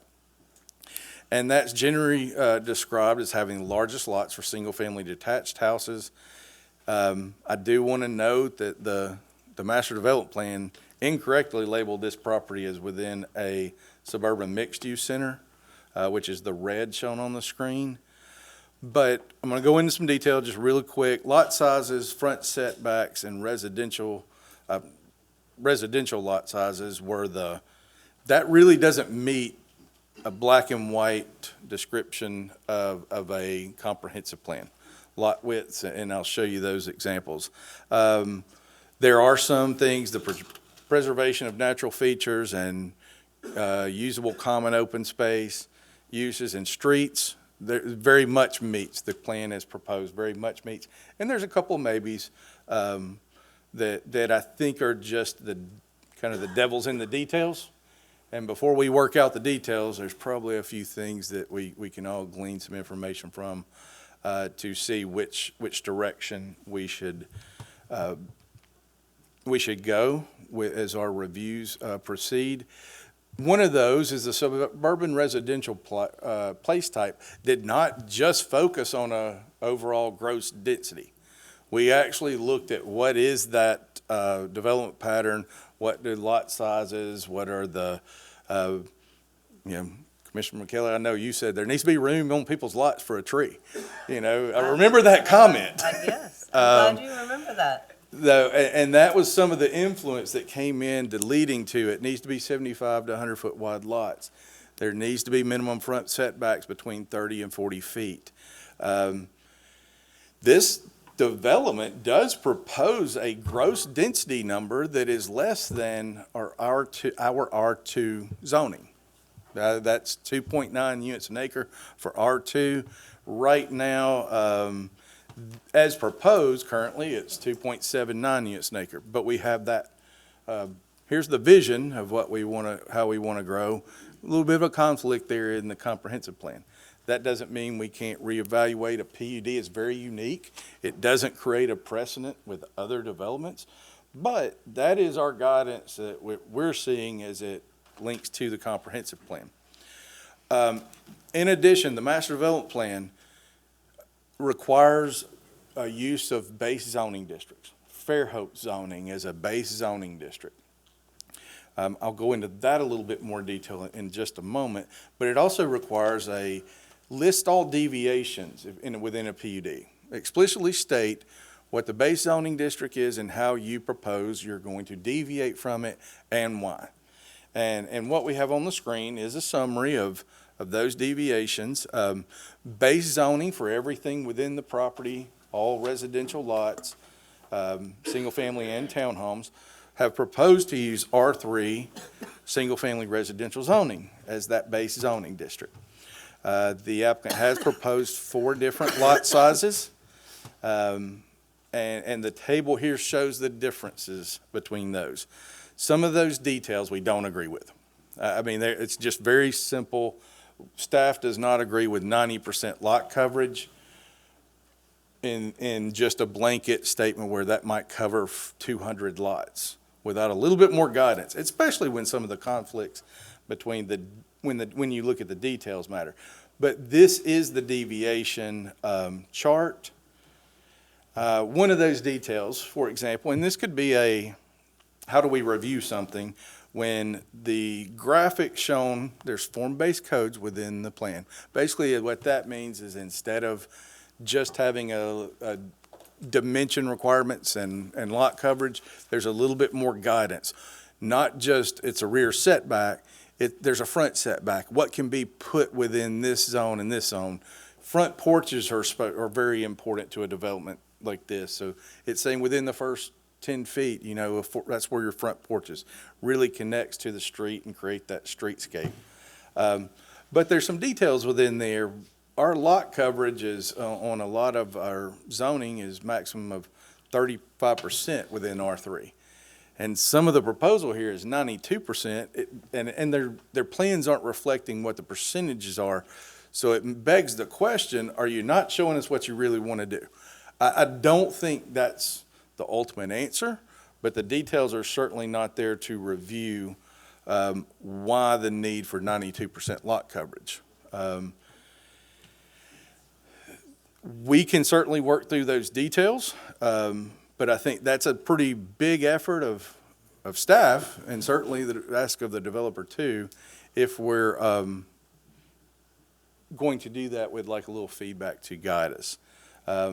Building plans and form-based codes. There are 6 plans including, 6 images including within the master development plan intended to reflect the character of the development. within a residential development of any size, it's impossible to have a floor plan and elevations for every single lot. We get that, but there's really not enough guidance on what to do there, because I think everyone, including the developer, wants to ensure there is, not every house looks the same. There's some unique architectural features. It's not a cookie cutter, copy paste 413 times. The question is, within a PUD and a master development plan, what is the comfort level? And I guess our ask of planning commission here, and I've got these items listed at the end, so we don't have to answer these as we go. But what would y'all like to see? Would you like to see more examples of the architecture explicitly stated as they are now? Would we like to see more details in the form-based codes that we review collectively and try to ensure that diverse architecture is what we're going to get at the end of the day, if approved? And we can certainly talk those through. Another issue that we were looking at is the green space and the phasing requirements. I want to flip through real quick, because this is one of the very positive aspects that a lot of developments we kind of struggle with. On what does that green space, open space look like, feel like? And we have a lot of details. And I'm going to flip through this while we're talking. You can see some of the details provided at this level, a PUD, not the subdivision case. We've got a lot of details on what that looks like and what's being proposed here. There is a phasing plan, and there is a requirement to install all amenities and parks, common areas within the development in the first phase of construction. It's a PUD. They can propose alternate regulations, and some of those may make sense in an area that's this big, but what threshold? And this is what we're feedback here. The main park here, as an example, is it's not my words, but the epicenter of activity in the neighborhood. It's not proposed to be built until phase 3. And that's about 4 years after phase 1 is turned over to the home builders to start building homes. You know, is that a detail we can work out where, you know, that can get started at phase 3, but it can't get a CO, or is that just a no, put it all in phase 1? That's kind of some of the feedback and conversation we'd like to have, because some of it may make sense. You know, and I'll touch base on this greenway in just a second and what was kind of proposed for the amenities and for phase 1 and phase 2 residents. While we get there, there is already, a lot of times at the zoning case, we have guesses on what the environmental reviews are. They have already went through the core and got a determination of what jurisdictional wetlands are. We know what non-jurisdictional wetlands would be. So we have that as part of the zoning case, and I think that speaks to at least some of the details that have been worked out through this. I want to say and the images are the best we could come up with right now. This is kind of the existing property. The existing property, the image on the right, is more of an overhead aerial, and you've got farmlands, and there are wetlands on the property. Completely separate from stormwater and management, but it's a very low quality wetland. A little more zoomed in area. On the left is what is existing on the property. And at least one of the things that really captured one of the positive aspects was restoring that and turning it into a greenway, which is very much a part of our comprehensive plan. And this was the image, because I kind of said, I want to see what that looks like, and I want to hold you to it. And not only just hold you to installing it, but maintaining it throughout the construction phases. And this is the image, and if you read in the master development plan, this is the intent of that greenway. This is, you can see the paths, you can see the plant materials that are put installed and would have a maintenance plan, that there's somebody actually coming out and taking care of those, getting established, because that's, unfortunately, when you're creating wetlands, that's sometimes the biggest hurdle to ensure that that's done and established and can be successful long-term. So what you have on the screen right now is kind of the pedestrian plan in the 3 different ways, street sidewalks, trails, and then more of a mixed-use trail that follows that greenway. Just wanted to highlight where that greenway was, and where those plants shown on this would be. That would be that kind of center strip that connects to the north. And for those not familiar with what's happening on the north side there, that is St. Michael's Catholic School. I believe they already have some plans approved. Don't know how much has been built yet to build a stadium and some other things back in that area. So that connection is, connecting to the north. As another separate issue that we're looking for some feedback on is lot access. The subdivision regulations very clearly say the Planning Commission, in its discretion, may allow deviation from requirement that all lots must front a publicly paved, maintained street. That discretion even gives you some guidance. Deviation will not be allowed where it appears to the Planning Commission that the deviation is proposed in whole or in part for the purpose of reducing development cost or increasing density. So I'm going to cheat and go ahead and say, is that, in y'all's opinion, are these just there to increase lots and density or reduce development cost? A little bit of a feedback. There is, I think, even at the staff level, there's a acknowledgement that in some instances we can show you examples, cool pictures and great examples of that working, but when all else is equal, it might work. We kind of showed a concentration here of some of these, and combined with some of the other requirements, may have some tensions that, we can't support. Such as for this one right now, they're saying there's no parking on some of these lots, just the garage. There's room to allow it, but I think it's a conflict in the details. I know we've had a lot of conversation on rear loading and requiring setbacks that match that 22 feet, something like that. So when people build a garage, there's enough room to park a couple of cars there without blocking neighbors or other properties. Right now, the details allow a 10-foot rear setback. Is that right, Peyton? 6. On some, 6 on some, and 10 on others. And the parking is kind of said, well, our garage covers that. Well, the problem with that is why we require the parking, outside the garage. It's because people might use that as a wood shop, a storage, or something else. And so, but a little bit of a feedback there, and I know that is a little subjective. Don't want to put you on the spot, but in your opinion, is the reason for these lots just to increase the density? And then I used the same area to highlight the parking.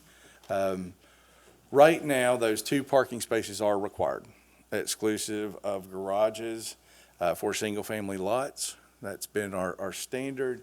And there's not room to handle that. There is a logic, and we did speak to that. There is a lot of on-street parking proposed within this development. And the lines you see within the street are the yellow lines here, blue lines here. They reference, and we have those if you want to look them up in detail. They reference cross-sections of the street design. Where sidewalks are located, where the tree plantings are, and which streets have parallel parking on both sides or on one side of the road. So there is some on-street parking, but there's a component there that it needs to be in somewhat close proximity to the people needing it. So having townhomes facing this way with no parking and expecting someone to park over here is not a good solution. It could just be resolved by allowing some of the parking on the lot and ensuring the regulations being proposed gets us that end result. Or we can just say, hey, it's on-street parking, it's chaos, and first come, first serve. That's, you know, one aspect of looking at a development. So this is a rezoning case. I know there's questions about traffic. I know there's questions about stormwater management. There is a traffic study there. Within the document, it's probably the bulk of that 457 pages. We have that, and the requirements, they are proposing a new road that connects to 104, and there would be, they're acknowledging the traffic on 104 and what this would do to it. There is saying a traffic signal and turn lanes are required, and they will be paying for that. That's, you know, it's a little hard with a jurisdiction that's not our own. It's not our road. That is a state highway. They've communicated at a zoning case. AlDOT is not going to say yes, no, maybe.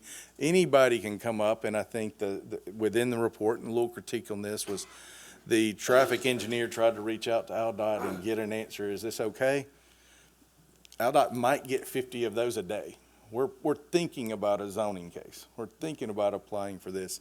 So the process and the challenge is always zoning gets approved, then they come along with preliminary plats, and that's when the real traffic study's done. They have to get permits through AlDOT, and that's when the real reviews are created. I understand that challenge. It's one that we deal with on a regular basis, and certainly we could, if there's any questions on traffic studies, I'm not the detail guy to do it, but if y'all want a third party, we can review on that. We can get that going tomorrow.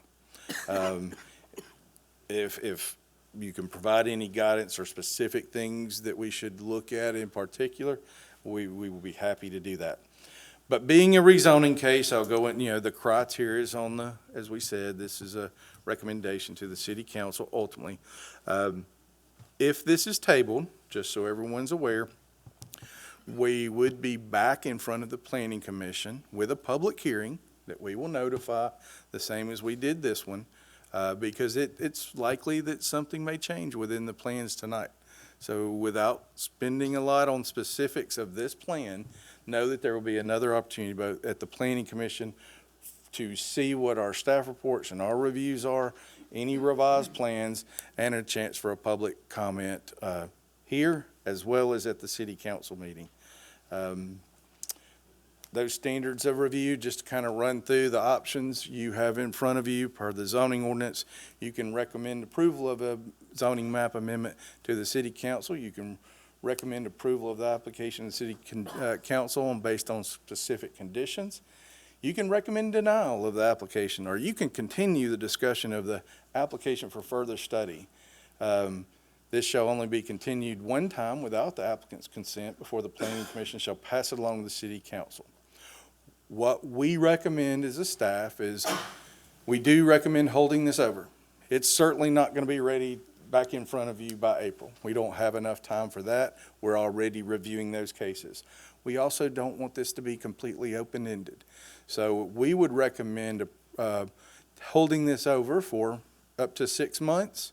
If they still don't have anything and would like more time, they can ask. If they get it before then, we will do our public notifications and do our reports and have it back in front of you for review if it's before that. We do have, like I said, we have a recommendation we have to give you, and right now that is to hold this over. We do have 6 items up for discussion to kind of summarize that long-winded explanation. So if we can get some feedback on those items as well as hear from the public, I'll kind of leave these on the screen. We have the whole document if we need to go through anything or reference anything. We have that, and as we're walking into the meeting, someone gave us a slideshow, and we did our best to get that on the screen. Some of them are showing up, some of them are not, but I think those adjacent property owners, I'm assuming, would like to reference those as they're speaking, so we'll try to navigate that as best as possible. But with that said, the applicant is here, and I think has a representative to my right that may like to speak.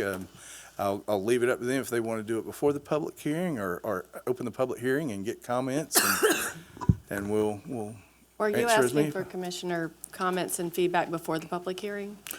Absolutely, and if you have any questions for us, we'll be happy to answer those now or after the public hearing, or both. Well, and my next question is it appropriate for us to talk about the holdover before the public hearing or after the public hearing? Well, I would suggest if you have questions for staff now, raise them to staff now, and then let the applicant speak if they want to, open the public hearing, and then you can kind of close out with your thoughts and follow up from the hearing and that sort of thing. Certainly your discretion, but that would be a format that I would suggest. So, yes, if there's any questions of staff or right now, we'll be happy to answer those. I have a lot of questions, of course, because it's humongous. But typically, when we get a plan presented to us, we're looking for an A. And everybody has to go through the same steps, and I just feel like we've got to send this back. We got to mark it up a little bit before we can get an A. And to be fair, The holdover, I'll go ahead and tell you now, we agree with the holdover, so that's not an issue. Okay, so we don't have to add. Okay. and sorry, I didn't want to speak, so thank you for speaking up. We have our internal DRCs, and we all discussed that, and we could use some of the feedback both in guidance instead of us, kind of banging our heads against the wall.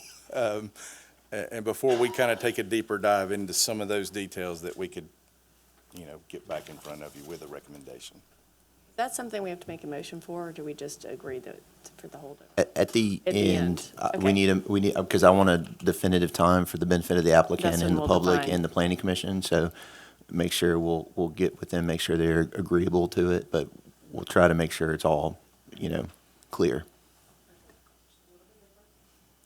Other comments? So with with the traffic being obviously a big item, and I read the public comment on the traffic, and so, I would totally say a third-party review of that would be, Fully agree. I agree. And part of that review, and specifically questions for us, are going to be not just a review of what's proposed now, but a review on how do you govern something that may take 10 years to build out? When planning commission, preliminary plats require their own traffic study. And frankly, all of us have that burden of things are changing daily, and keeping it by the time you get one review, it's almost out of date. So that's conceptually how to work through that process in a state that doesn't have I would concurrence. require that every phase is going to have a different traffic study, because 10 years from now that's a big step. And they do, the preliminary plats have that. What's built and what's improved is always the hurdle. But even ALDOT has some other requirements on that. Sometimes their traffic engineer is saying a signal is warranted. Sometimes ALDOT says, well, okay, when this number of people are there. They won't let you install a traffic signal. So that's some of the details that maybe the third party can incorporate, as opposed to just critiquing the numbers presented. But absolutely, we'll be happy to start that. Mike, you were waving, you have something? Okay. I'd like to hear from the folks, and let's get their concerns, and then I've got a list of things I'd like to talk about too. Everybody else feel the same? Yeah, I'll have one comment I'll go ahead and make on the front end. I mean, there's certainly some things I like about what's proposed. It's got a lot of amenities. It looks like it's got a lot of green space. One question on the green space, there's also wetlands on the property. I mean, it's always interesting. You always get these proposals, and then sometimes the green space is nothing but wetlands. And I'm just curious if taking into account the wetlands and the water that's on the property from creeks, et cetera, what kind of unit count would you anticipate lot-wise if it was not seeking a PUD, but seeking just whatever the standard zoning would be? I mean, are they getting more lots by being a PUD, or It is a very hard answer, and I recommend we ask, maybe the engineering team or somebody on their side has performed that exercise, maybe give a better answer. There was, for a moment in time, there was a request for rezoning with the county, and we kind of looked at that at 15,000 square foot. We gave an estimate. I mean, and I'm hesitant to even throw that number out there because it could be far off. You don't know. I don't know exactly what the county requirements are, so I don't know what that, but you can assume wetlands are protected. You've got roads going to have to be installed. There is some open space requirement, so there's some acreage being taken up. And working numbers, is usually 25 to 35, 40% of a property is what that's taken up. And then if you divide the remainder by 15,000, there's a few less lots than what's being proposed right now. And at least for us, it's, well, at that step, would you get the same quality of amenities and restoration of green space? So it's kind of that balance that, but I would like to hear that, see how close we are. Yeah, because I don't want, PUDs to just be utilized to just absolutely max out the number of units you get in there. But then this has got some nice amenities, and the architectural renderings that are provided look nice. I mean, it looks like it would be a really nice development. Potentially, it just seems like maybe a little dense. I don't know. I want to hear. I think that's a great, we'll open it to the public shortly, I promise. But I think that's a great point that more we could sort of quantify that. Because it's easy to say the gross density, but we're not taking out the wetlands. So, Right. What does that really mean? Because the risk is, I don't want to squelch the actual creative use of PUDs to it, the idea of pocket neighborhoods where you're fronting houses on a green can be wonderful if there's sufficient porch and there's sufficient parking and they work. That can be a wonderful thing. I'd rather see more of those than more garage-fronted subdivision. We don't want to squelch every creative impulse and end up with what could be in, nowhere USA. But the density, we need to drill down on. And so comparing it to what would be required without the PUD, if that's our metric, we don't want PUDs to be used to just increase density. Well, where are we?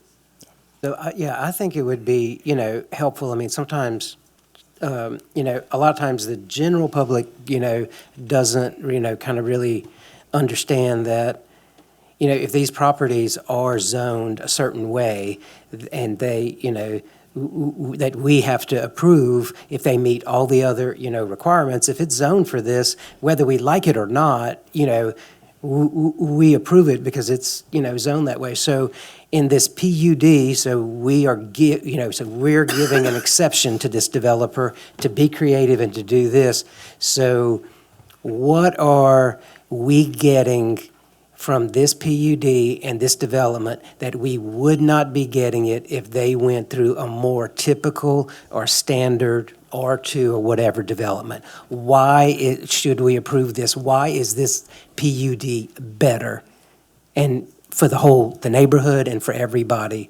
So, I think it would be helpful for like the comparison of, as far as neighbors coming out and just saying, no, we don't want this. But, well, it might be harder to stop them, to doing this kind of comparison, I think would help. Yeah. And I'm going to let them, kind of answer the why is this worth. I'm going to let the applicant kind of speak to that. But I agree with you on the lot size. It reminds me of one administrative detail. This is a conditional annexation case, so obviously it's not within the city. The conditional part means both the city and the applicant at any point in time goes, we don't agree with, where you're going here. The applicant can say, we're going to stay in the county and go 15,000 square foot lots, or ask the county for another alternative. And if the city says, well, you're just not getting to what we're saying important, we can ultimately deny would be the action taken there. But it does not annex in. The annexation is tied directly to the zoning request. So they kind of go in parallel to the city council. The annexation is obviously something the city council would have to approve. but they would do it based on a conditional zoning, which is the application we have. But all the other questions are great. I'm going to give them a shot, the applicant a shot to answer those. If we have any questions after that. I have one question. These alleyways that are marked 20 to 30-foot right-of-ways, is that the city right-of-way, or is that the development right-of-way? So I can answer that one. Some of those, so we do sit down with a lot of other departments. It's hard at this stage because we don't have all the details we do within a preliminary plat, grading plans and, utility plans that are very detailed. But our Public Works very clearly said the alleys, we will not accept the alleys for maintenance. So those are envisioned, at least by what our Public Works and responsible for our public streets said, the alleys would have to remain privately owned with public access for easements. But, and potentially I think as proposed, there would be utilities. So there would be some utility easements, but we would not maintain those as public paved maintained roads. Okay. And other questions, especially those townhouses and the others that don't have street fronts. Mm-hmm. But those narrow right-of-ways, how are services going to use them? You have garbage pickup. You've got people parking, Honda Civic, which is a very popular car, is 14 feet long. You got a 20-foot right-of-way with a 6-foot setback. You've got 28 feet of car that possibly sticking right into that alleyway. I think that's a great point, and one we've kind of been struggling with back and forth. And one that could be a detail where we just say, hey, the rear setbacks on any lot have to be 20 foot. Then you can't put a building there. It can be. There's alternatives there when we get in the details and the weeds. Certainly, any feedback on that. If you're looking to ensure we do have some parking, that's the guidance we need tonight. How we get there, we can get in the weeds and spend the hours working through those. Okay. Okay, should we go ahead and open the public hearing? I think we let the applicant speak first Okay. if they want to. Okay, and then you can come back up to answer some of the questions at the end. Thank you. My name is Doug Anderson. I'm an attorney with the Burr Foreman firm in Mobile, representing the developer. And first, let me say, as the attorney for the City of Mobile Planning Commission, I don't appreciate y'all stealing Peyton from us last year. He was a valued planner on our staff, and y'all's gain is our loss. Like I said a minute ago, we agree with the holdover recommendation. This application has been was originally filed about a year ago. Since then, there have been several meetings between my client and staff. I've been involved for 4 or 5 months. I've attended the last 2 design review committee meetings, or whatever they're called. There's been a great amount of feedback back and forth. We met with my client met with the neighbors, I believe, back in August of last year to get some feedback. And the plan has been, I won't say a moving target, but it's been tweaked based on the feedback we have received. There's still, like Hunter said, there's still some work to go to get done. We're not there yet, but we think what's submitted before y'all tonight is a very good plan, and we welcome your input so we can move to the next level. I would like to hit on a couple of things that I think are very important that addresses some issues. First, the traffic. Our traffic engineer is here tonight, our civil engineer is here tonight, our land planner is here, and my client's here. So any questions I can't answer, the appropriate individual is here tonight. The traffic improvements that are recommended by our traffic engineer after her traffic impact study will all be done in phase 1. I don't want you to think that, okay, we've got 412 units going to be built in the next 2 years, and all that traffic's going to be put on 104 in that time period. That's not true. We're going to do all the improvements during phase 1, but majority of the units will not come until years down the road. This is probably going to be an 8-year build out. We will not ask for permits more than 70 permits a year. The absorption rate is typically about 50 homes a year, so it's going to be probably about an 8-year build-out. And as Hunter said, as things change over the years, ALDOT standards, the county standards, the city standards, if we're annexed in, and you mentioned, ma'am, about traffic impact studies during the future phases. You know, that's a good idea, because things do change, and what the state can do or might do with 104 might dictate what we have to do or what we need to do. So I understand that. Wetlands, all the wetlands improvements, restoration will be done in phase 1. Like Hunter said, we have received our jurisdictional permit, and we will start with the restoration. One of you gentlemen over here mentioned just the wetlands is going to stay that way. They will be restored, and as you saw on the site plan that Hunter put up on the screen, it's not just, if you looked at that aerial, the wetlands were like that, but what we're going to do is going to be a lot wider to restore the surrounding area, and that's going to be green space. There has been a lot of discussion, and I think it was mentioned in the staff report about utilities. We have had a lot of conversations with utilities, especially along the alleys and the utility easements. My client met with your staff, I think today or yesterday, and had a very good meeting, and I am told that the city's representative concerning the utilities was happy, and I don't say they came to a solid agreement, but they were happy with the direction we were going with utility easements and location. Drainage is always an issue with the subdivision. It's been mentioned several times tonight on other developments. We're not in the drainage design, stormwater design phase yet, but of course we will work with the city engineer and do whatever is required to comply with the city's stormwater ordinance, regulations, requirements. As far as and this came from the staff report and some of the comments from the neighbors, the architectural aspect of this. We will have architectural guidelines. When we come back, if y'all allow us to come back in a few months, we will have a plan book or a pattern book that is kind of required in a form-based code situation, where we will have specific architectural guidelines for contractors to follow.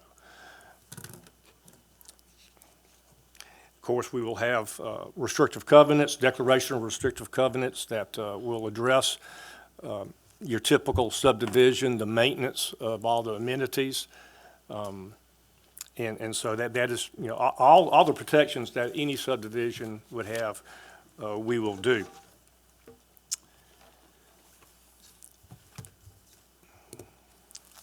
We also, I've learned today that in the staff report, they talk about how the ordinance requires that all amenities be built from the get-go in phase 1. We have added a pool and a pickleball court to phase 1 to add those amenities.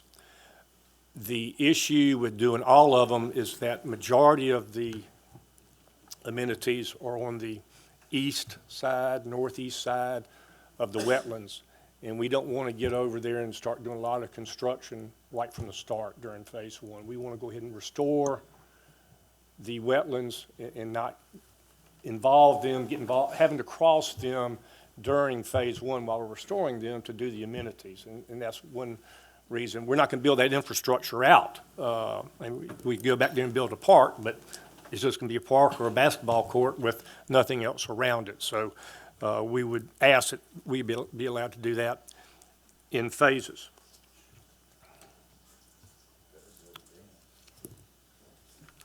Going to the last thing, well, yeah, what's on the screen now, the last page of the staff report in the rezoning considerations and conclusions and recommendations. Yeah, on 1 and 2, what's on the screen now, you know, that's the beauty of a PUD. He showed you the definition. It's innovative. Y'all know it. In Mobile, we call it creative design. But that's the beauty of a PUD, that you are allowed to do things that are not exactly following the zoning ordinance line by line. He mentioned it's not black and white. What we have is not black and white in regards to the comprehensive plan. Well, I'm not sure you can find a PUD that is black and white, and that's why developers go with the PUD, because there's a lot of gray area. Excuse me. How can we massage and tweak certain things to get to a final product that's acceptable to everybody? It's not violating zoning ordinances. We're getting your permission for those gray areas to accomplish that goal.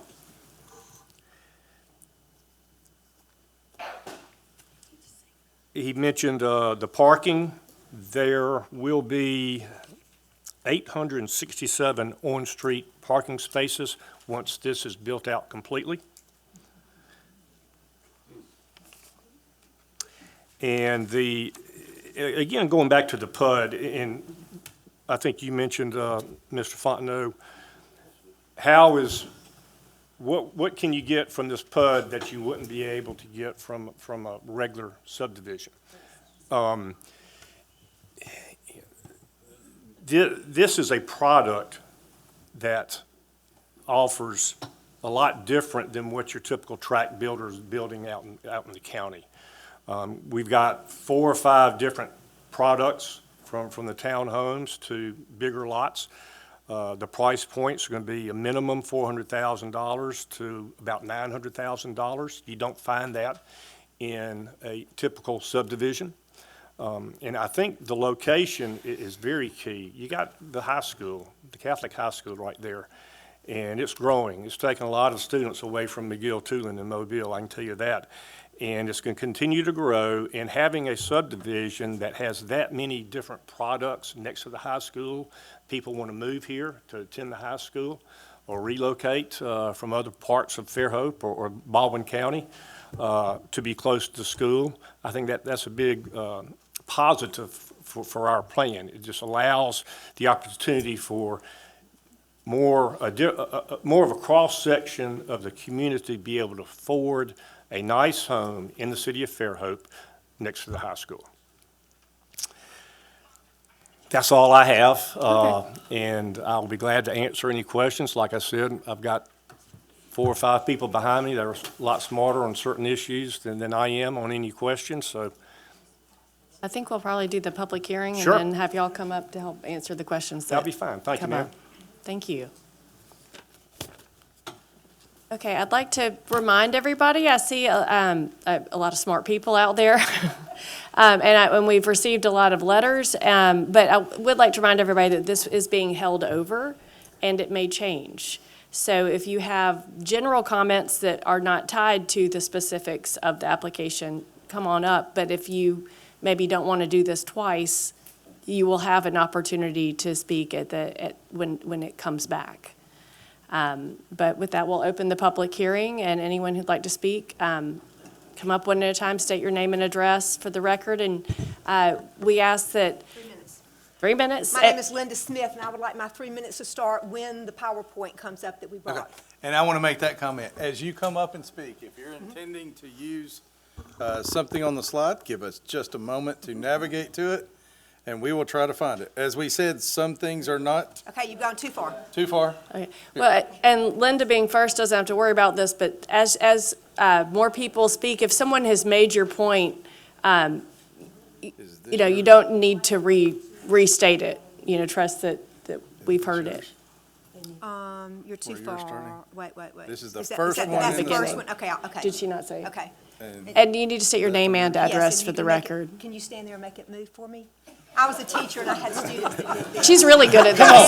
She taught my students, but The 8th grader to come do it. Linda, you need to state your address for the Oh, I record. told her. Okay, we're My- good. You can use these 2 arrows if you don't have, when you're ready to Are you opposed to standing up here so I can move? Okay. My name is Linda Smith, and thank you. I live contiguous to this property, and it says Smith right there.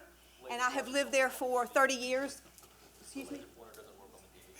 We're on YouTube, so we're video. If you can stay close to the mic, and you can navigate right here. And we'll give you a little bit more than 3 Can you see minutes with that? all this stuff going on. Okay. Okay. And My they name- have computers There we go. up there. Okay, my name is Linda Smith. I live here where it says Smith Farm on this 30 acres. It is, for 30 years, it is contiguous to the Bartola property, and my family has owned it for 60 years. I moved in 4 months before Hurricane Danny. When Danny came through and parked itself here for 24 hours, we got about 24 to 25 inches in Fairhope, and I sat there and watched Bartola's cows huddled up against my fence and felt really sorry for them because they couldn't get back across the creek that had formed here when Pensacola Branch was rushing through with all that water. Next one goes here. Okay, so here is an overview. My house, went too far, Pensacola Branch, back. There's the Pensacola, this is the property that we're talking about. Here's Highway 104 so you can get your perspective. Okay, I did not have a cell phone in 1997, but I do now, and I retired, and so I started taking pictures of some of the water. And I don't have, this happens 4 or 5 times a year, so I'm going to just run through a couple of the pictures. This is in July of 2022, and we had 3.06 inches, a little over 3 inches this day, and this is the water that came through Pensacola Branch. This is another picture of July 2022, and it's going toward, I want y'all to see that culvert under 104, very important.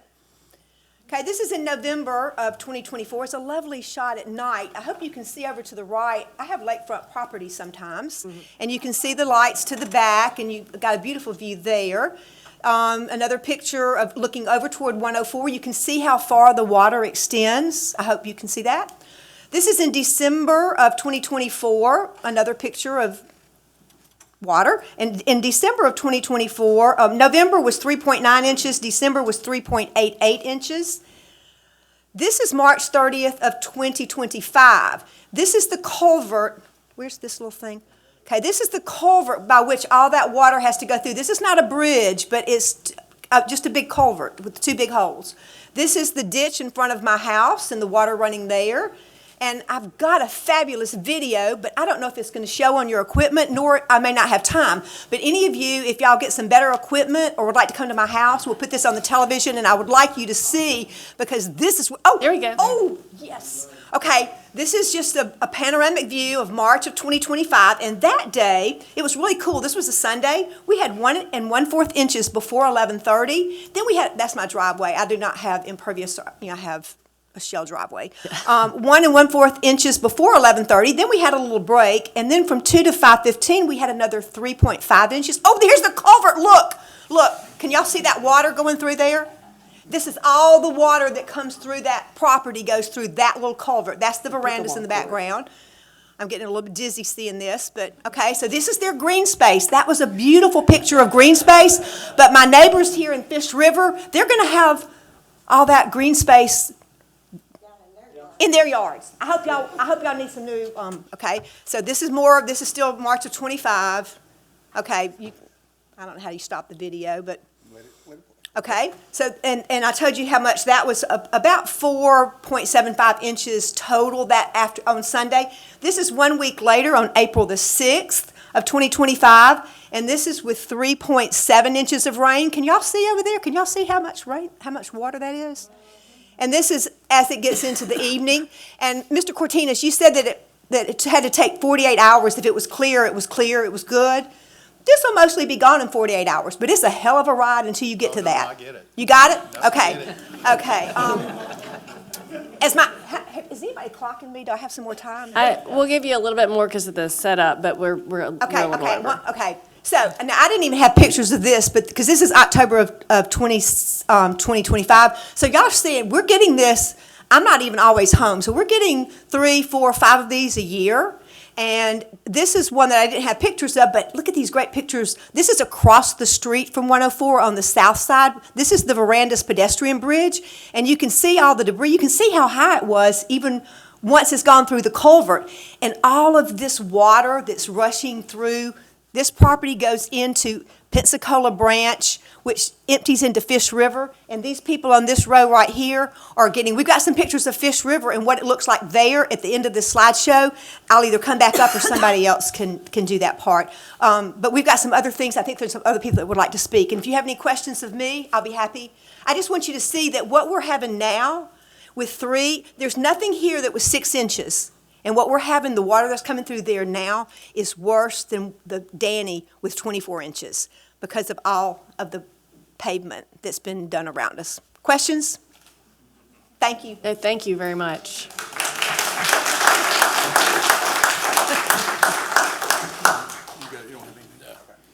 Hey, my name's Wade Perry with Mobile Baykeeper. My address is 2454 Ealing Drive in Mobile, but I'm here specifically on behalf of these folks and the hundreds and hundreds of members that we have in Baldwin County and Fairhope. We had a smart growth meeting at the library Thursday night. I drew a 15-mile circle around this city hall and had 350 people to call. This is a really, really important issue. I love the visuals that they brought.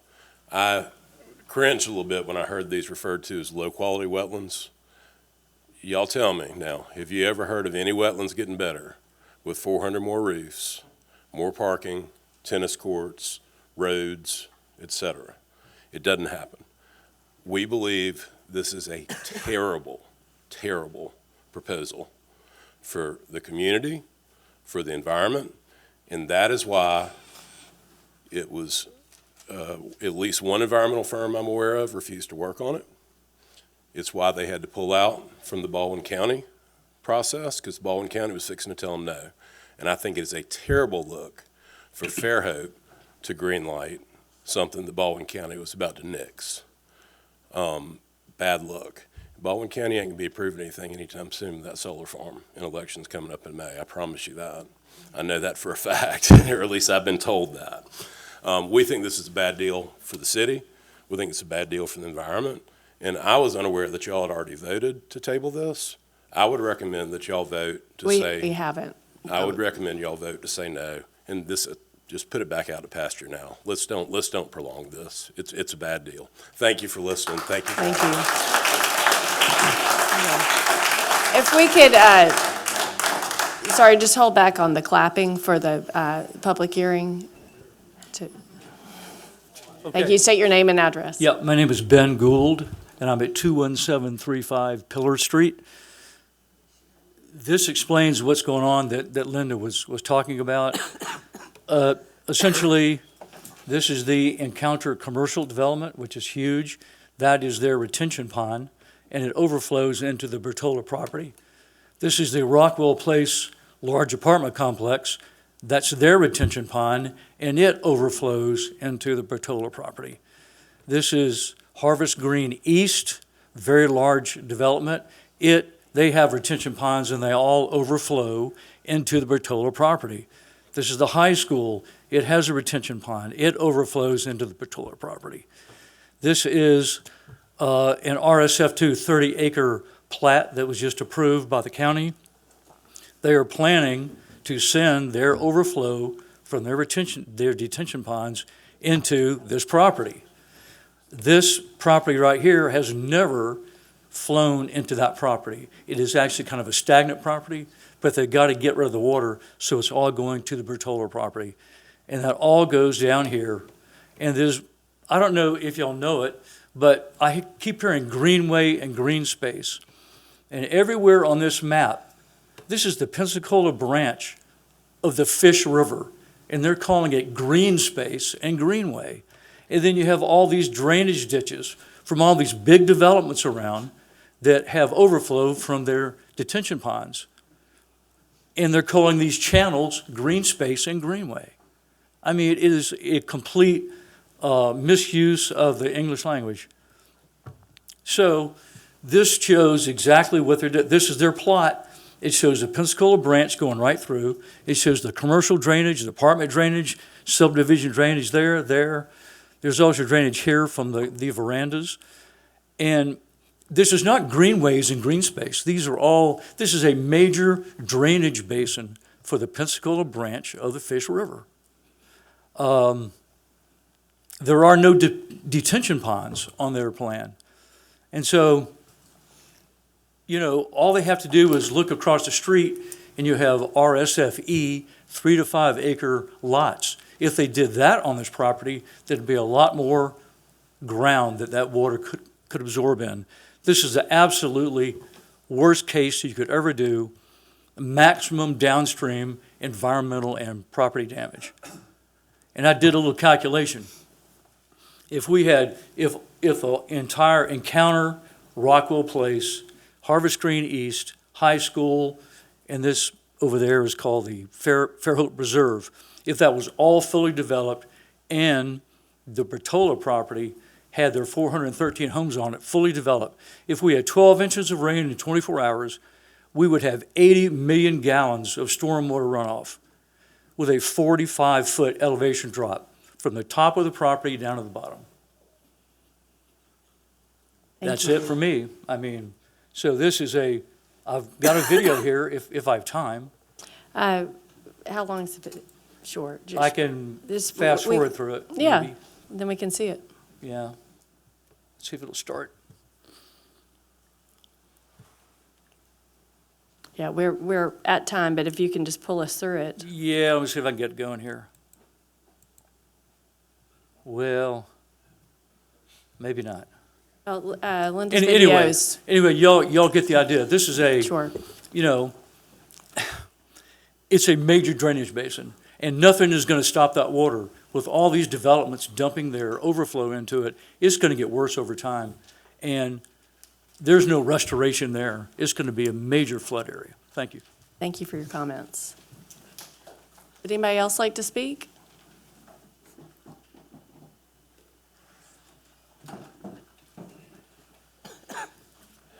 My name is Bobby Shoemake, and I'm currently building in the verandas.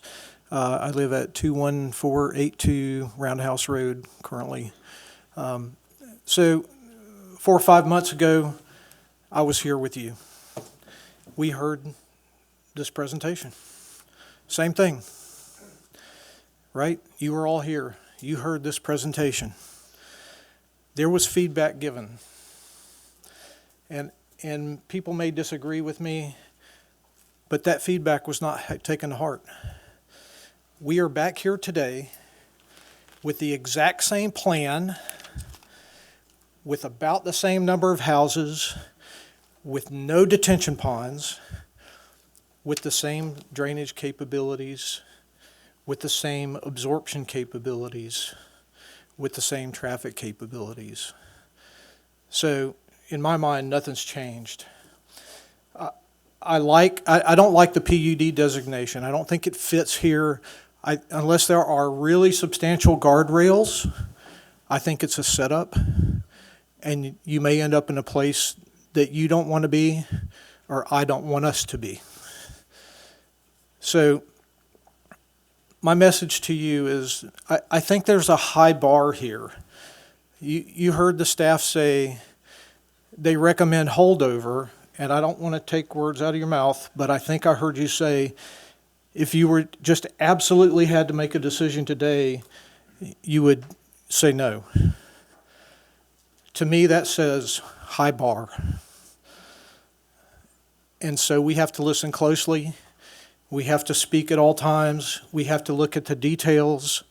We have to think about what fits the neighborhood. I heard 4 months ago this same development may not fit the aesthetics of the neighborhood and the community. One of you said that. I agree with that.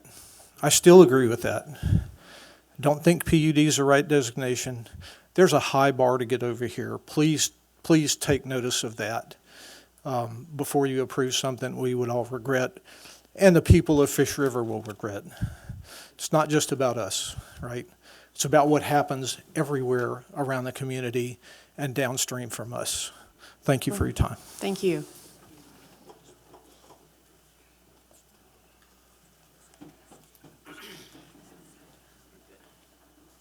State your name and address for the record. Sure. My name is Paul Orcutt. I live currently at 105 Wedgwood Circle here in Fairhope. My wife and I just bought a lot in the Veranda Estates, Lot 34. I don't even know if we have an address for it yet. If we do, I'll get it for you later. So here's my concern as a citizen in this town. I've heard all of you esteemed folks out there that God bless you for doing what you do, because it seems like a very thankless task at times. And we all understand that. But I understand that there's a checklist that you go through and you check off the blocks and then permits have to be issued. And I've heard comments through private conversations with folks here in the city that says, well, if all the blocks are checked, they have to say yes. The one thing that I would ask you to do is, I'm involved in stormwater and wastewater detection. The one thing that I would ask our city to do is to make sure that we get with partners that are available, like the Mobile Bay National Estuary Program. This is what they do. Get them involved in something like this to do an impact study for our city. Why I ask you to do that, and I implore you to do that, is because things are changing, as we've said. You know, what's the law going to be in 10 years down the road? I think we've seen a massive impact in our community with all of the construction. We didn't know 10 years ago what that water was going to look like in this particular piece of property. But now that we see the impact of it, please think about that before you do make a decision. Please get an independent third party, not the builder, and that's not to say that the builder and their folks wouldn't do a good job. But I think if we do this wrong, the impact of this, the negative impact, is going to be epic. And then where does that leave the city and its residents and the people that will be affected directly by maybe just making a decision based on checking blocks? Things have changed. I think our community has changed and grown, and that's what I would ask. So Sure. thank you for your Thank time, you. guys. Well, and just to be clear, PUD has a higher bar than a typical subdivision. So it's asked for more than just checking the box. No, I appreciate that, and thank you. It does have a higher bar, but things have changed so much. Have we looked at our regulations here in the city, in the county, and have those elevated to meet the impact, the environmental impact that we currently see from all this, cement? Yeah. And I'm not against development. I'd love to see a beautiful neighborhood across there. It's going to help my property value. So Thank you.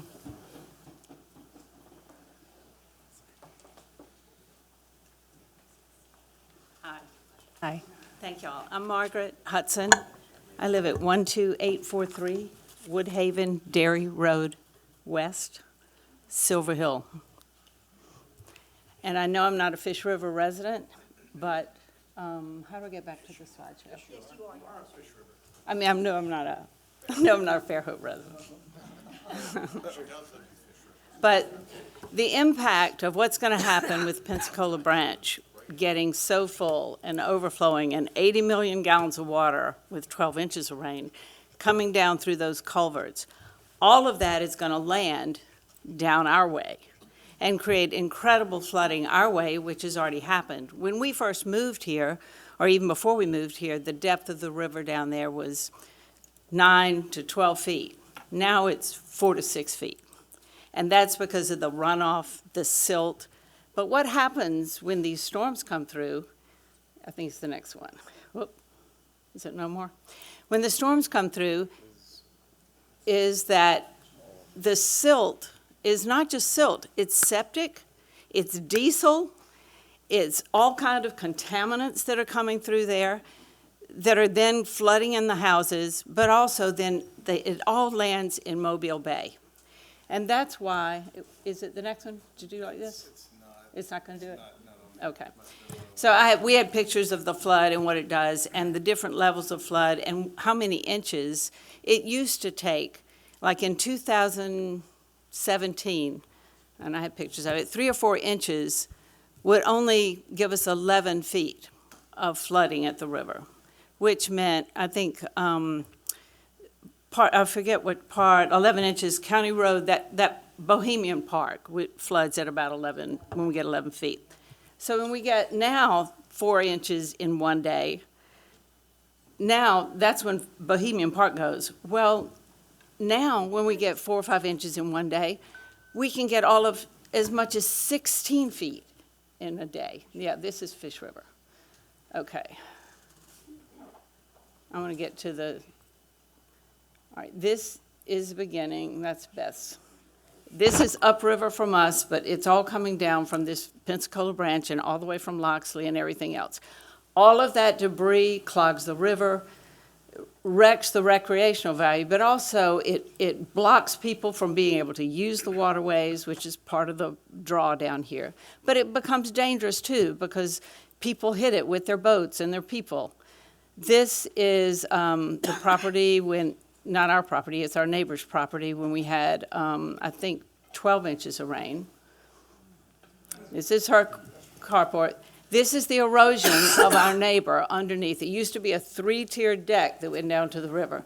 And this is now the final deck that's there that had to have major restoration because of all the current that goes with it, because it's pretty fast when it comes whipping down there. This is the intersection of Woodhaven Dairy Road West and County Road 9. We were rescued by boat, 17-foot outboard motor, coming up Woodhaven Dairy Road to leave that property down there. This is my neighbor's carport. And she's 18 feet above the river. And this is also, if you can see the road signs, that's how deep Woodhaven Dairy Road was with the flooding that happens. Again, County Road 9. This is the gook, the diesel, the septic, all the contaminants that are in your floors, and that ultimately wind up in the in Mobile Bay to affect everything. And this was just an illustration of what happens in one day. It went from 11 feet back in 2017 to now 16.7 feet when we get one day of 6 inches of rain down there. So this whole combination, we get the base flow. That's the flow coming from the groundwater. Well, Pensacola Branch is full of groundwater, and it oozes out. I don't know how you're going to control that in a subdivision like this. The runoff then is the water that's flowing over the surfaces, where now you're going to have roofs, roadways, pickleball courts, sidewalks, all of that. So it's going to be runoff, and then you get the routed flow, and that's everything from upstream. So this subdivision will not just overwhelmingly impact right here. It impacts all of the people south of this. So thank you for your time. Thank you very much.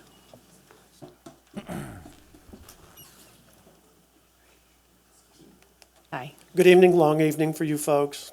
We apologize. Remember to But give your we had name to and make some address. time. My name is Gary Little. I live at 11010 Catania Avenue. I live in the Verandas, and I've lived here since 2020. And I think I'd like to talk a little bit about the process, because before there was ever a public meeting, before there was ever a meeting from the developer with the people who share the land in that area, the developers had already been in contact with the city council. And I found that a little bit strange that they would be already promoting this property without going through the processes that they have established. So I wrote the mayor, and the mayor said, yes, in fact, I did receive some information from them, and they have talked to the city council members. I find that a bit strange. Then I also find it a little bit strange that your staff has quoted, I don't know how many different deviations, exceptions, different things to allow this PUD to go forward. And the developer hasn't changed a thing. So you're asking us, and you're asking for our opinions, and you're asking for our help. Look at your own staff reports and look at what they're asking you not to do and what they're asking you to accept. It's unbelievable. We don't have a lawyer from Mobile here to represent the people who live adjacent to this property. What we have are some people who are concerned about the neighborhoods that we live in. This property, and it's a great story. I mean, it's a beautiful book. They got great pictures, but so does Goldilocks and the Three Bears. So I'm saying that they're trying to deliver something that's impossible or next to impossible. It doesn't fit our community. If you look at the surrounding area, you have area across the street with 3 to 5 acre lots. Right down the road, you have 77 lots that are about a half an acre each. And then the new development that'll be built on St. Michael Way on the corner of 104, 40 homes and 30 acres. That fits the neighborhood. That fits this area. This is a beautiful idea. It's just the wrong place. Thank you. Thank you. Anybody else who'd like to speak at this time? Otherwise, we'll, okay. Sorry. No, you're fine. I just was going to say, we'll get the developer back up to address some of the concerns that have been raised. Dan Rubel, 2193 Veranda Boulevard, Fairhope. So, first of all, thank you all for contributing, making a wonderful town. Fairhope is beautiful. That's why we're all here, and you have a tough job. I understand that. I am presently on the Property Owners Association. I'm trying to get off of that. I've been contributing for 3 years, so I'm speaking from the perspective of both a homeowner and someone who's been having to field all the concerns of the folks who live there, and the concerns are great. I am also the third house on the left when you leave behind that bridge that was coated with all the debris in the fourth picture of the first presentation that came up. So this is near and dear to me as well, because I'm going to suffer great impacts from what I see them doing upstream in this lot. So the fact that I back up to that portion of what it is, a river with varying flow rates through it, I just want to point out that making a focal point out of that is ridiculous. It is a factory for insects. I mean, that's what the whole thing is for. It's like an estuary, and it's full of wildlife, and particularly mosquitoes and other things that come out of it. The only reason why it works out well for us living where we live is because we have a screened-in porch on the back that protects us from what's going on back there. I think that as the other shoe falls from that, they're going to wind up with a tremendous amount of pesticides being dumped into the area just to try to control that and make it livable. I think I bumped this and it went to end when I still had 2.5 minutes left. But additionally, because we have multiple detention and retention ponds in the area with those water features, I can tell you that when they're clean and well kept, everybody enjoys them. But the minute that the wind blows or the rain falls, they fill with construction debris, they fill with regular trash, and all of a sudden it's nobody's problem. So if there's not a specific plan to be dealing with these water features, which is really a river, they are just going to become trash dumps. I myself yesterday pulled a whole bunch of trash out of ours because, again, nobody seems to have time to do it when it starts becoming a problem. Now, there's some out-of-town assets that are coming in to represent the way this community is supposed to be, and they're very tone-deaf about what's going on. St. Michael's is a small Catholic high school. My daughter went there, my brother-in-law opened it. Their class sizes are in the 10s. It is not there to open its arms and accept hundreds of children coming in from new developments all over the place. So they really don't know what they're doing there. Additionally, I understand they're going to bring a traffic study in. They have their own civil engineers. None of that takes away from the anecdotal evidence that my daughter got rear-ended on that road just trying to turn into our neighborhood. My wife had a semi-truck almost kill her. It went off the highway in order to not get through there. And just within the last week, a cement truck rolled over on 104 and stopped it. The road is already in crisis. And you can bring me a traffic study that says it's not, but I live there every day, and it's huge problems going on there. So guess what? I have a degree in civil engineering as well, and when I look at those pictures of how all that water is accumulating there, they're going to have to do something to increase the flow through those small culverts. As soon as they do that, that's going to be dumping all their problems right down there, and specifically right in my backyard. Otherwise, they're going to have to put all the structures down there up on stilts to get away from that. So I lived in Howard County, Maryland, which is the home of Columbia, which was one of the first and most grand planned communities that there were. It didn't turn out the way it's advertised, and I can understand what the economic pressure is very high. Some things seem like great decisions when people are going to buy anything. But when that economic heat goes down and people look back and see, wow, why did people make some of these decisions? It just doesn't bear out in the long run. So y'all have done a wonderful job so far making this a beautiful community. I would ask that you say no at this point, not just delay it, say no at this point. It's the wrong neighborhood for our community this time. Thank you. Thank you. Is there anybody else who'd like to speak? Just one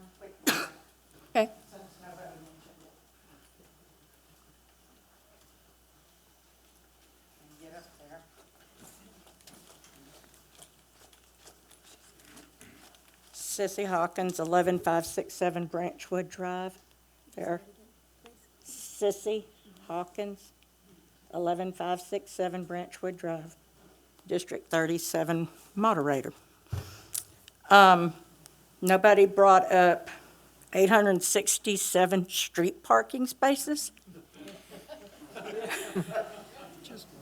Where's the mailman and the UPS guy and the Amazon guy and the FedEx guy gonna go? And then if there's children living there, playing on their little bicycles, ball goes out in the road, they're not gonna see them. That's the main thing. Last month, well, first off, this came before the county commission for R2 zoning, February 19th, and they withdrew it. Last month, county commission meeting, there are talks with AlDOT in the county to put a light at the estates. However, I think they're still kicking around any development that the developer will do the turn-ins and outs on there. There was also some talk about they are going to 4-lane 104, supposedly on the north side, supposedly probably 8-10 years down the road. So those were those two things. The other thing I want to thank Fairhope for is not providing water service to the Randall property, which is east of St. Michael Way, because that forced them to go to well water, which forced them to do 20,000 square foot lots, which is what we wanted in District 37. Thank you. Thank you. We still have a few more?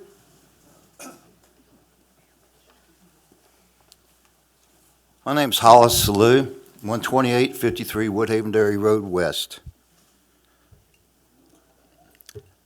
My folks bought a place in about 1968, right down the road from Big Daddy's. I can't remember the name of that.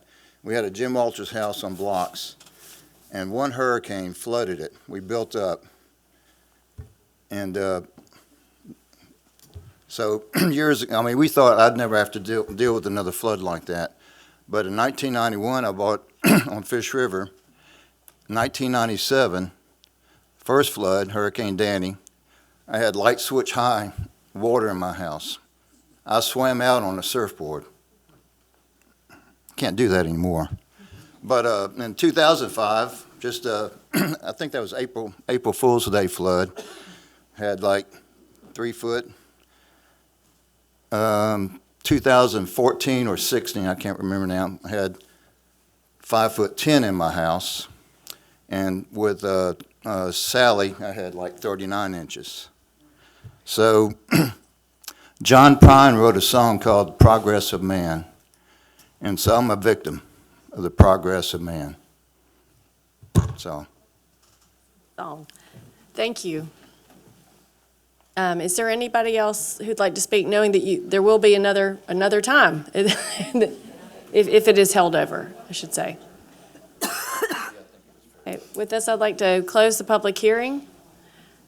And we'd like to ask the developer to come back up to address the comments on the planning for stormwater management and flooding, traffic, parking, safety. I'd like to make a comment first. Sure. In my opinion, there's been a couple of implications made tonight that the city employees, elected officials, and volunteers are somehow in the pockets of developers. I resent the hell out of that.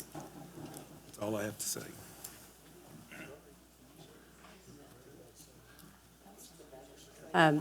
We resent this process. Oh, excuse me, sir, we've closed the public hearing. And do respect the fact that we're all volunteers here, that you're doing this tonight. We do this once a month, and we do it because we love Fairhope and want to make it better. We're not making money off of these deals. We're volunteers, small business owners, retirees who choose to do this.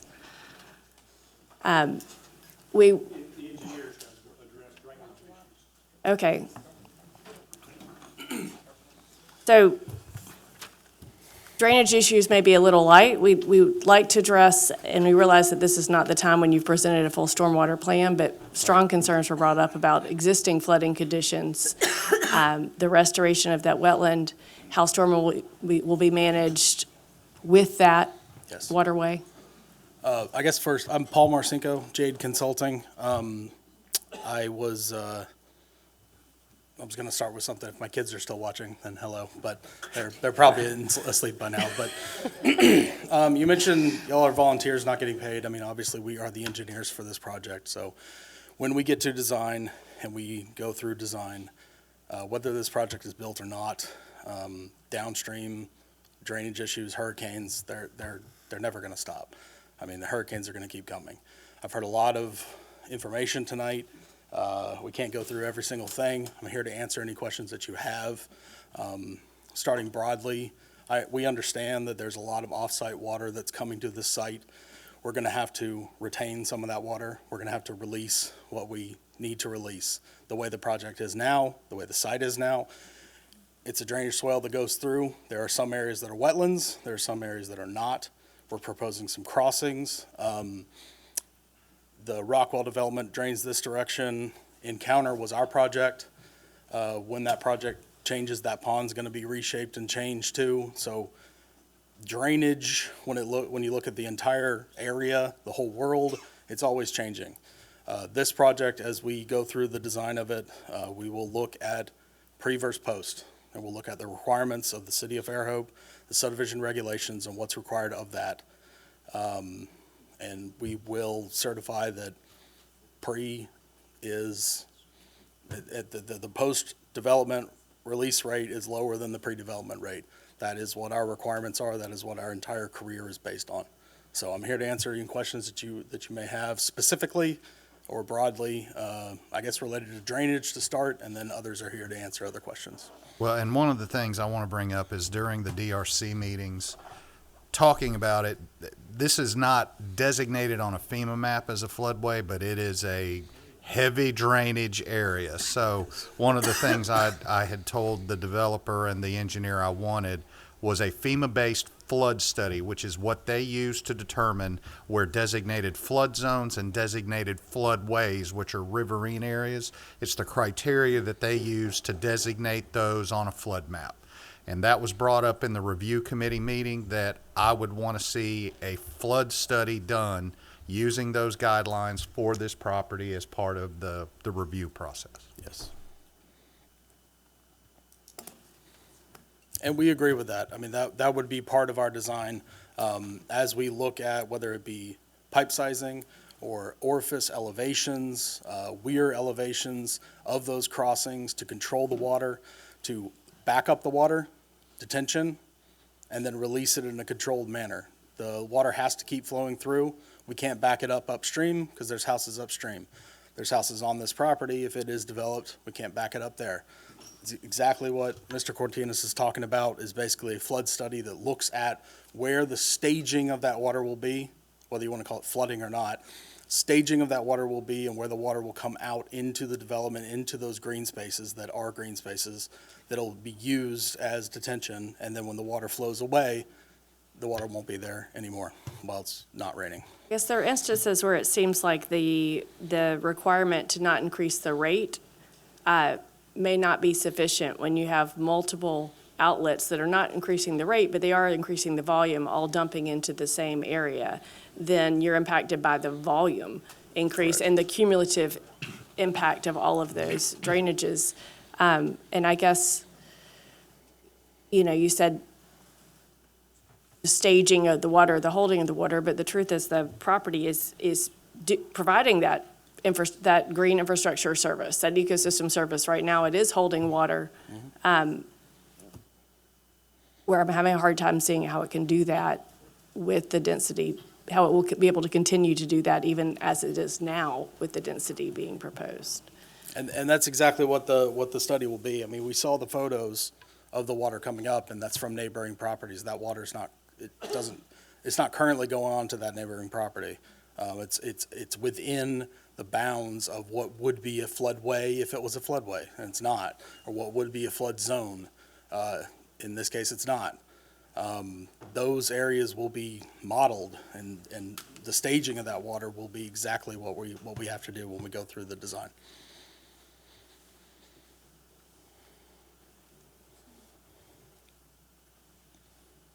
Eric, you said you had a list of questions.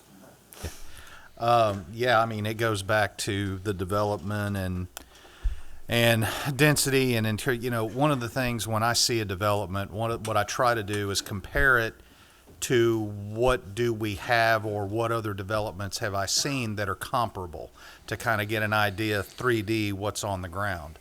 And, you know, going through, we're like 317 lots of the village cottage and the neighborhood cottage, which, you know, those lots are 45 feet wide to 50 feet wide. Well, Magnolia Commons is the one that comes to mind immediately. Those are 43-foot lots, and it's just south of the roundabout at Gayfer and 13. And the issues that you deal with construction-wise, number one, it's probably well over 100 calls since they started building in 2014 that I've received about drainage concerns, because you've got 5-foot side setbacks like are being proposed here. Their rear setbacks are around 20 feet. You can actually fit an entire vehicle on their rear area where they have the rear loaded garages, whereas these are 10 feet. You start getting 5-foot side setbacks, you can't put generators there. You don't have room for your HVAC. You know, you can put your HVAC, you know, compressor units there, but you start losing the ability with setbacks that tight to be able to fit your mechanical in relation to the house next door. And those were, you know, when you have those kind of, you know, I think one of them showed, I think the village cottage showed a 6-foot front setback. Well, that's a foot wider than a city sidewalk. You know, that's a lot of units and a lot of impervious surface with a 90 up to a 90% lot coverage. Is that what it said? What was the number? 92. 92% lot coverage of impervious surface. I mean, we're reviewing now with the Planning Commission about, you know, lot coverage requirements now, about changing those lot coverage requirements, because the signature lots, which are the largest lots in this development, are 70 by 120. Well, fruit and nut lots are 66 by 120. That's the exact same size as a standard fruit and nut lot. And the issue that we run into there is I'm having to require homeowners in the fruit and nut to hire a civil engineer to do a site-specific drainage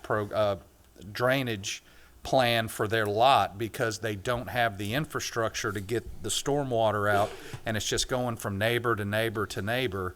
So, I mean, they've had to pay civil engineers. We've had them put in rain gardens and LID features.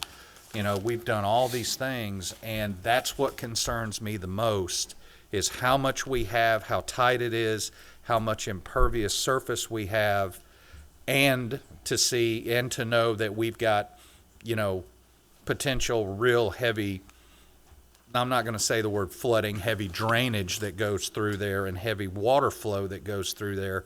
That's a lot of concern to me. Knowing what I deal with at Magnolia Commons, knowing the complaints and calls we get with the fruit and nut area. I mean, this is 5 Magnolia Commons. There's roughly 50 lots in Magnolia Commons. There's 300 plus here.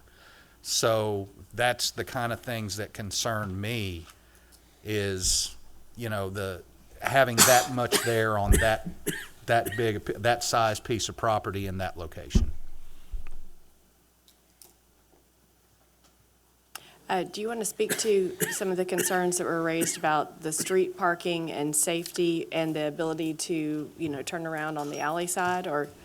There may be others from our team that would be better served there, but I'm still here if you have any other drainage. Hey, Christian Preuss with CPLA, 11 Canebrake Place, Fairhope.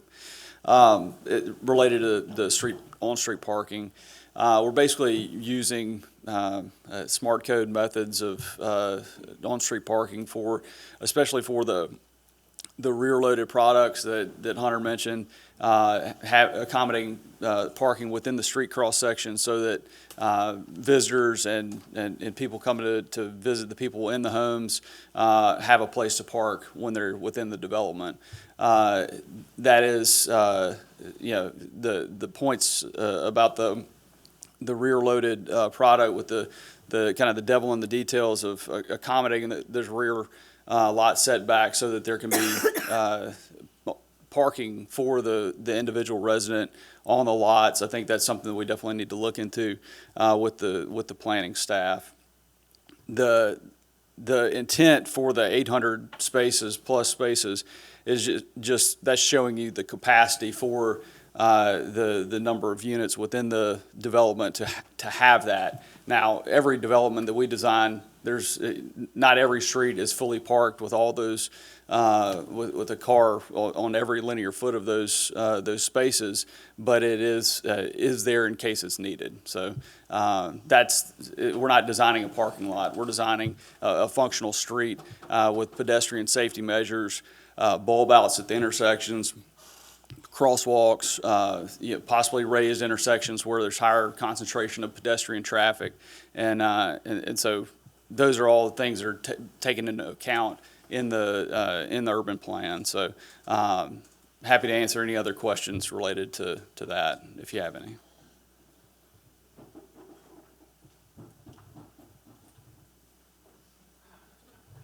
Are there any other questions for the developer or engineer?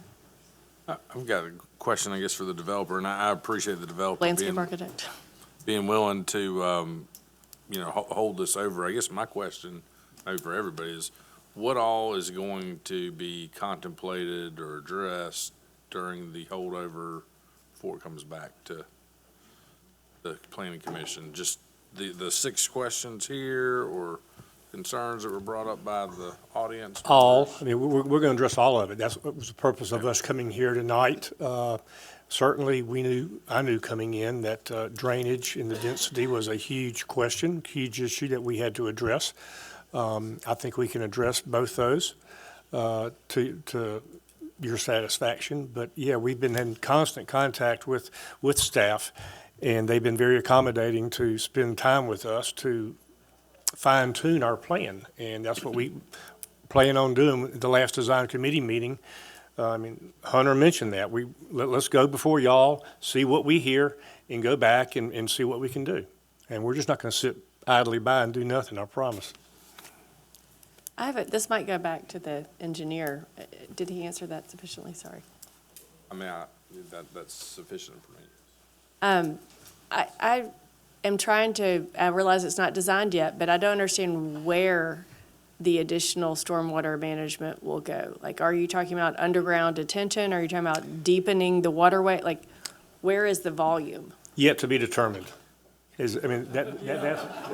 Well, like he said, he hadn't designed anything yet. I mean, we could put detention ponds in there. It could be underground. It might be within the wetlands. He has not gotten to that point of his studies to determine the best way to do it. I understand that. My Well, concern, I understand that's a big concern, it and is. I heard that loud and clear tonight. And so with the vehicle, the PUD being used, if there is more density, that's a minimum threshold that you have to feel comfortable that all of the things that need to be accommodated, including, Yes, ma'am. the existing waterway, Yes, ma'am. can be with the density proposed. I understand that. We're going to do our best to address it. Well, thank you. Yes, ma'am. Are there any other questions for the developer? Yeah, I have a question. I still don't see what the innovative development is here for a PUD. The different types of lots and the amenities that are going there. So, like I said earlier, there are so many subdivisions that are just all the same. You have the same size lots, pretty much the same houses. This PUD allows you to do different products within one subdivision, one development, and that's what a PUD's for. And you can call it creative, you can call it innovative. It's doing something different that is not allowed under the zoning ordinance. Well, I continue to have concerns about the density here. I understand. I think it's inappropriate for the area. I think it's inappropriate for the site itself. That's been demonstrated tonight with the drainage situation. Now, I served on that comprehensive planning process. I was involved in that. And the idea is to create a suburban place type that is not like a downtown city. And what you're creating or proposing here is so dense and so covered with pavement and building that I think you're going to destroy the entire potential that the east side of Fairhope has. We have an opportunity here to build a community that is not only attractive, but not condensed. And I object to these lots that are 4,000 square feet and have houses on them that cover 92% of it. Where is the water going to go off of these houses? I understand. It's going to go in other people's yards. I don't see, you came to us a few months ago and asked for our informal input, and we gave it to you, and I don't see any reflection of it in the plans that are here tonight. So my next question is, what are we going to see if we hold over the next time you come before us? Are we going to see some changes here? You will see some changes.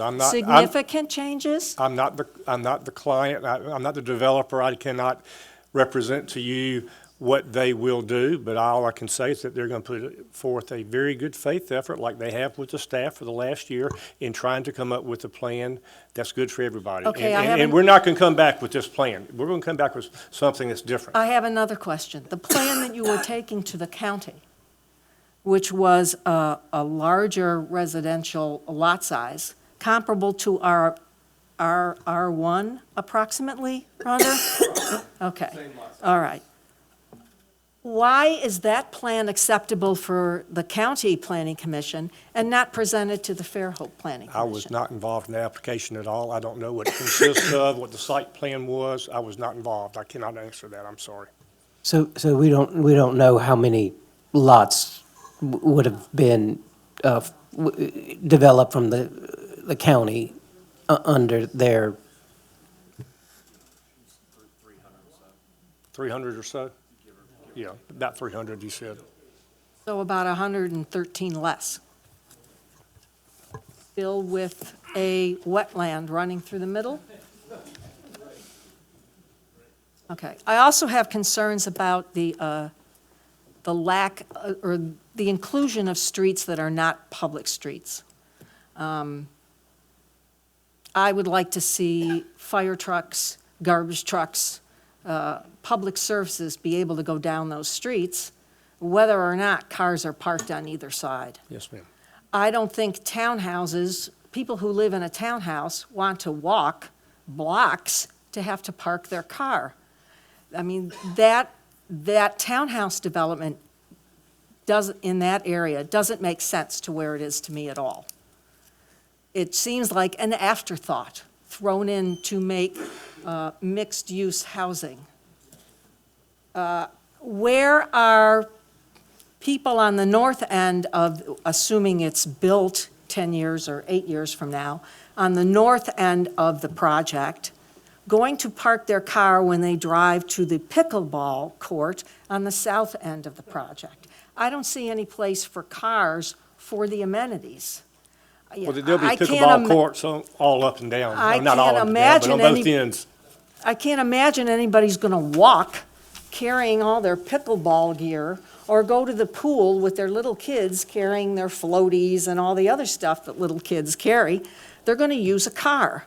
So these streets can't be alleys, they have to be functional city streets, in my view. Understood. Especially in a subdivision or a master plan subdivision of this size. But I still don't see the innovation. The, architectural design is nice. I mean, I like it. I like the idea of some pocket parks. That's great. But the innovation seems to be big houses on tiny lots. I don't think that is the intent of the comprehensive plan. It certainly wasn't the intent when I served on those committees to create that kind of development in that area. Yes, ma'am. Thank you, Rebecca. Anyone else have comments for the developer or for staff? I assume we've addressed the issue of there being sufficient utilities available from the city of Fairhope to support the development of both sides. So the master development plan does allow some flexibility because until you get to each phase of the preliminary plats, there's not a full engineering plan for until each phase where that goes. But there is definitely in the zoning case like this, a capacity type issue. And that's what some of the conversations, at least I've heard from our utilities, of how to navigate through that. There would be cost on the development. There's always a misconception that City of Fairhope's paying for all development. There is a burden of installing and maintaining that infrastructure that is borne by any developer. And how to do that and what timing that would be is some of those details still have to be worked out. But yes, absolutely, they have been in touch for over the last year, talking through some of those details. That's a little bit of a moving target right now. I think there's 413 lots proposed in this plan. It was 413 before. Right. Maybe the next phase it's iterative, and maybe there's a few more. So you really can't start getting down into the exact numbers until you know what the final approved plan is. But they have been working at a higher capacity than what we'll land on, if it's ever up for approval. And we understand our obligation to pay for those improvements. The real concern is the wastewater treatment plant. That has a fixed capacity, not going to be enlarged.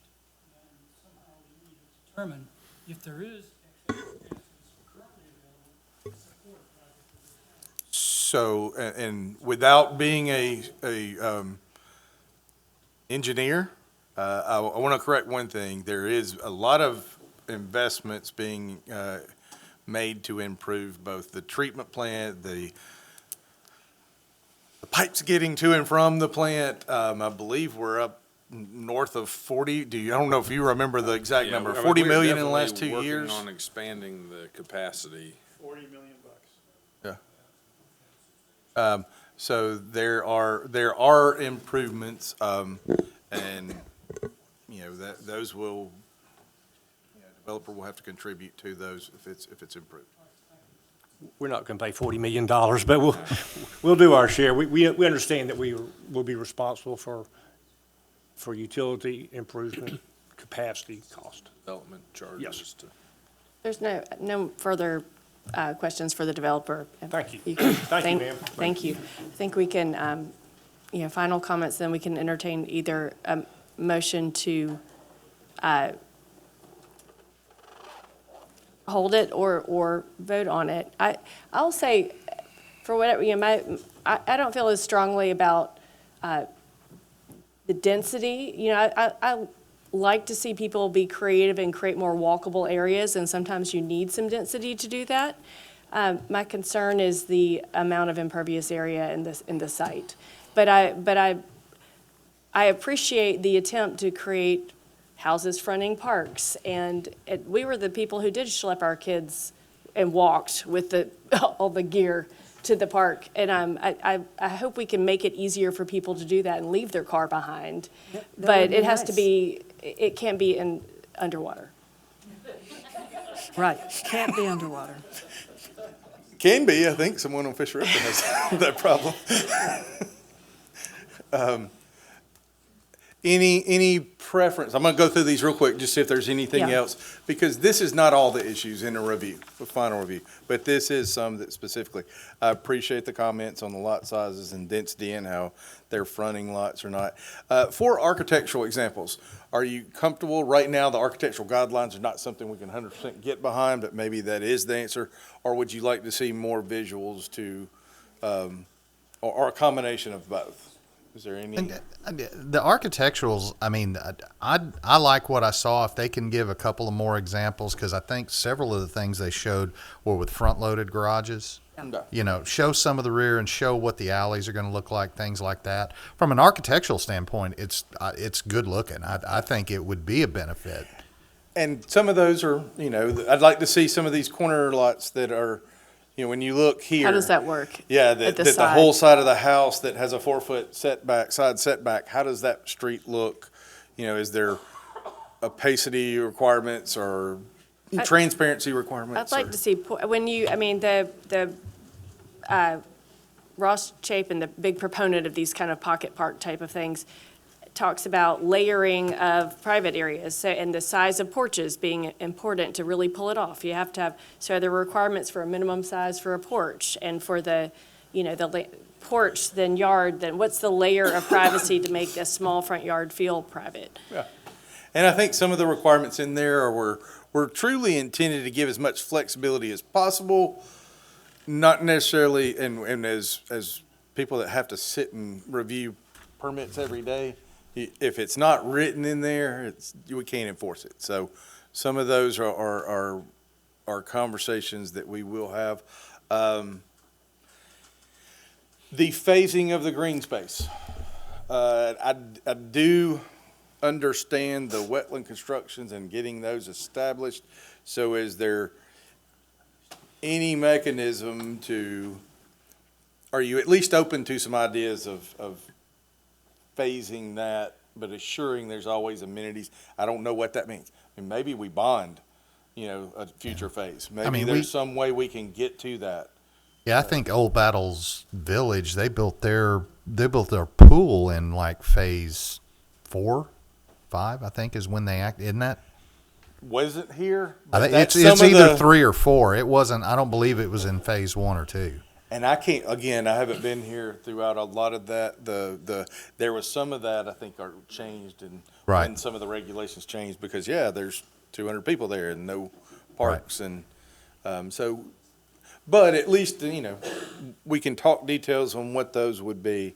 Again, we would be coming back with a full, I assume, that's assuming, and I just heard, I think they intend to come back, but, you know, that's I can't control that.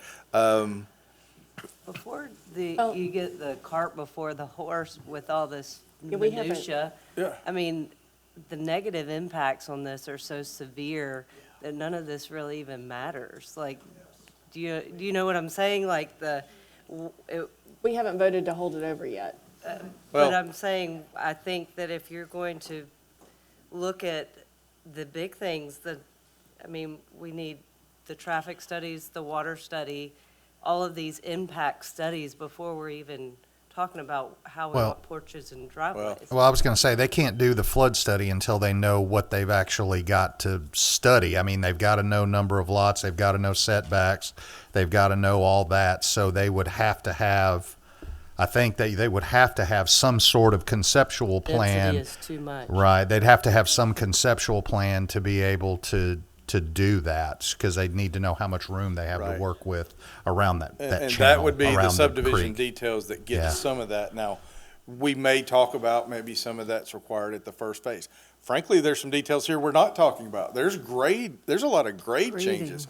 Yeah. You know, this is not lots that are flat, you know, and when you have 6-foot separation between property lines and houses, and a row of 36 houses, you know, there's a lot of grade change you might have to deal with.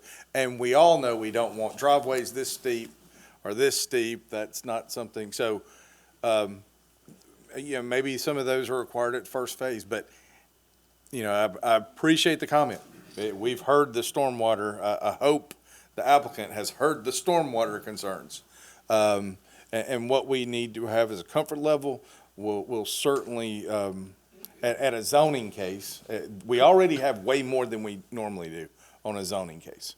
But I think there's more required. And if they get to a preliminary plat and it doesn't meet it, then they don't get those houses. This is not the 50s where we got a plan and, you know, you go build it and now you're in the floodway. A lot of houses that have problems is because the regulation wasn't in place to ensure they weren't built in flood zones or floodways. So I think we have those regulations, and that's that distinction between flooding and stormwater management. Flooding is when it hits the house. These are some of the things that were important to us, and we absolutely understand. There were some of these that we didn't get any feedback on. It is not our job, not our only job to deal with those, but to ensure an application is the best it can be when it gets to you. It's not there yet, but that's what our charge is. So we will be looking at some of those details that we want some feedback on. But I think we've talked, they understand the stormwater, and I think the picture said a lot about those. But to your point, Mr. Chairman, you haven't voted on this yet.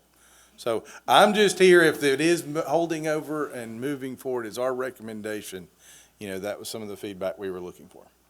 Okay. Okay. The recommendation, do we have Do you more need- discussion or a motion or? You need a motion and a vote to hold over? Yes, and I would ask if staff has a recommendation to Planning Commission on a timeframe, and if the applicant's position on the timeframe as well. And if, Yeah, and there's really the only thing we were looking at there's no way we can get back before April. Looking at some of this, and we're sitting down, it'll probably be an iterative process to sit down and get in the weeds on some of these things. So very likely could be 3-4 months.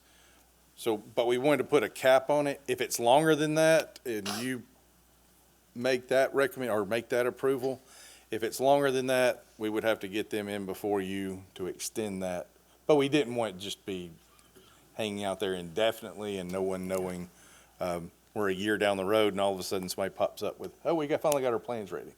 Well, I'll make a motion, we hold it over for up to 6 months. I'll second. do we have any discussion?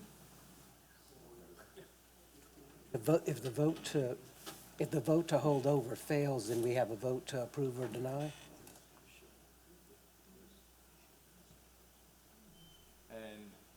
Just, kind of why the recommendation of holdover. If you make a recommendation to approve or deny and it goes to the city council, they can remand it right back to you, is an option. So we can certainly do that, but, yes, they can approve it, they can deny it. There's a few options that they have that's a little different from the list on the slides. So I agree with the holdover because, one, that is staff recommendation, and number two, the applicant is willing to look at it and possibly redesign and come back with something. What you can't do is tell somebody you can't build there. You can give them guidelines on what they need to do as far as stormwater, and we have, setback regulations and things of that nature, but you cannot just say no. Okay, that's a state law. I have that conversation all the time. You cannot just say no. You can put rules on it and you can put guidelines on it, but they have a right to at least present. So with staff recommendation for a holdover for a 6-month period to let them go back to the drawing board and decide what they want to do, if they want to continue on at all. They may decide that it's not worth it at some point. But, I will second that motion. I seconded the motion for a holdover. Is there any other discussion? All in favor? Aye. Aye. Opposed? Motion passes. There was one item just to make sure we did take it off the agenda, but we had a few zoning amendments of building height and I think lodging uses that some of the council conversations have made that, we'll hold that off a month. Okay. Okay, thank you. Do we have a motion to adjourn? So moved. Passes. He said we. Okay. And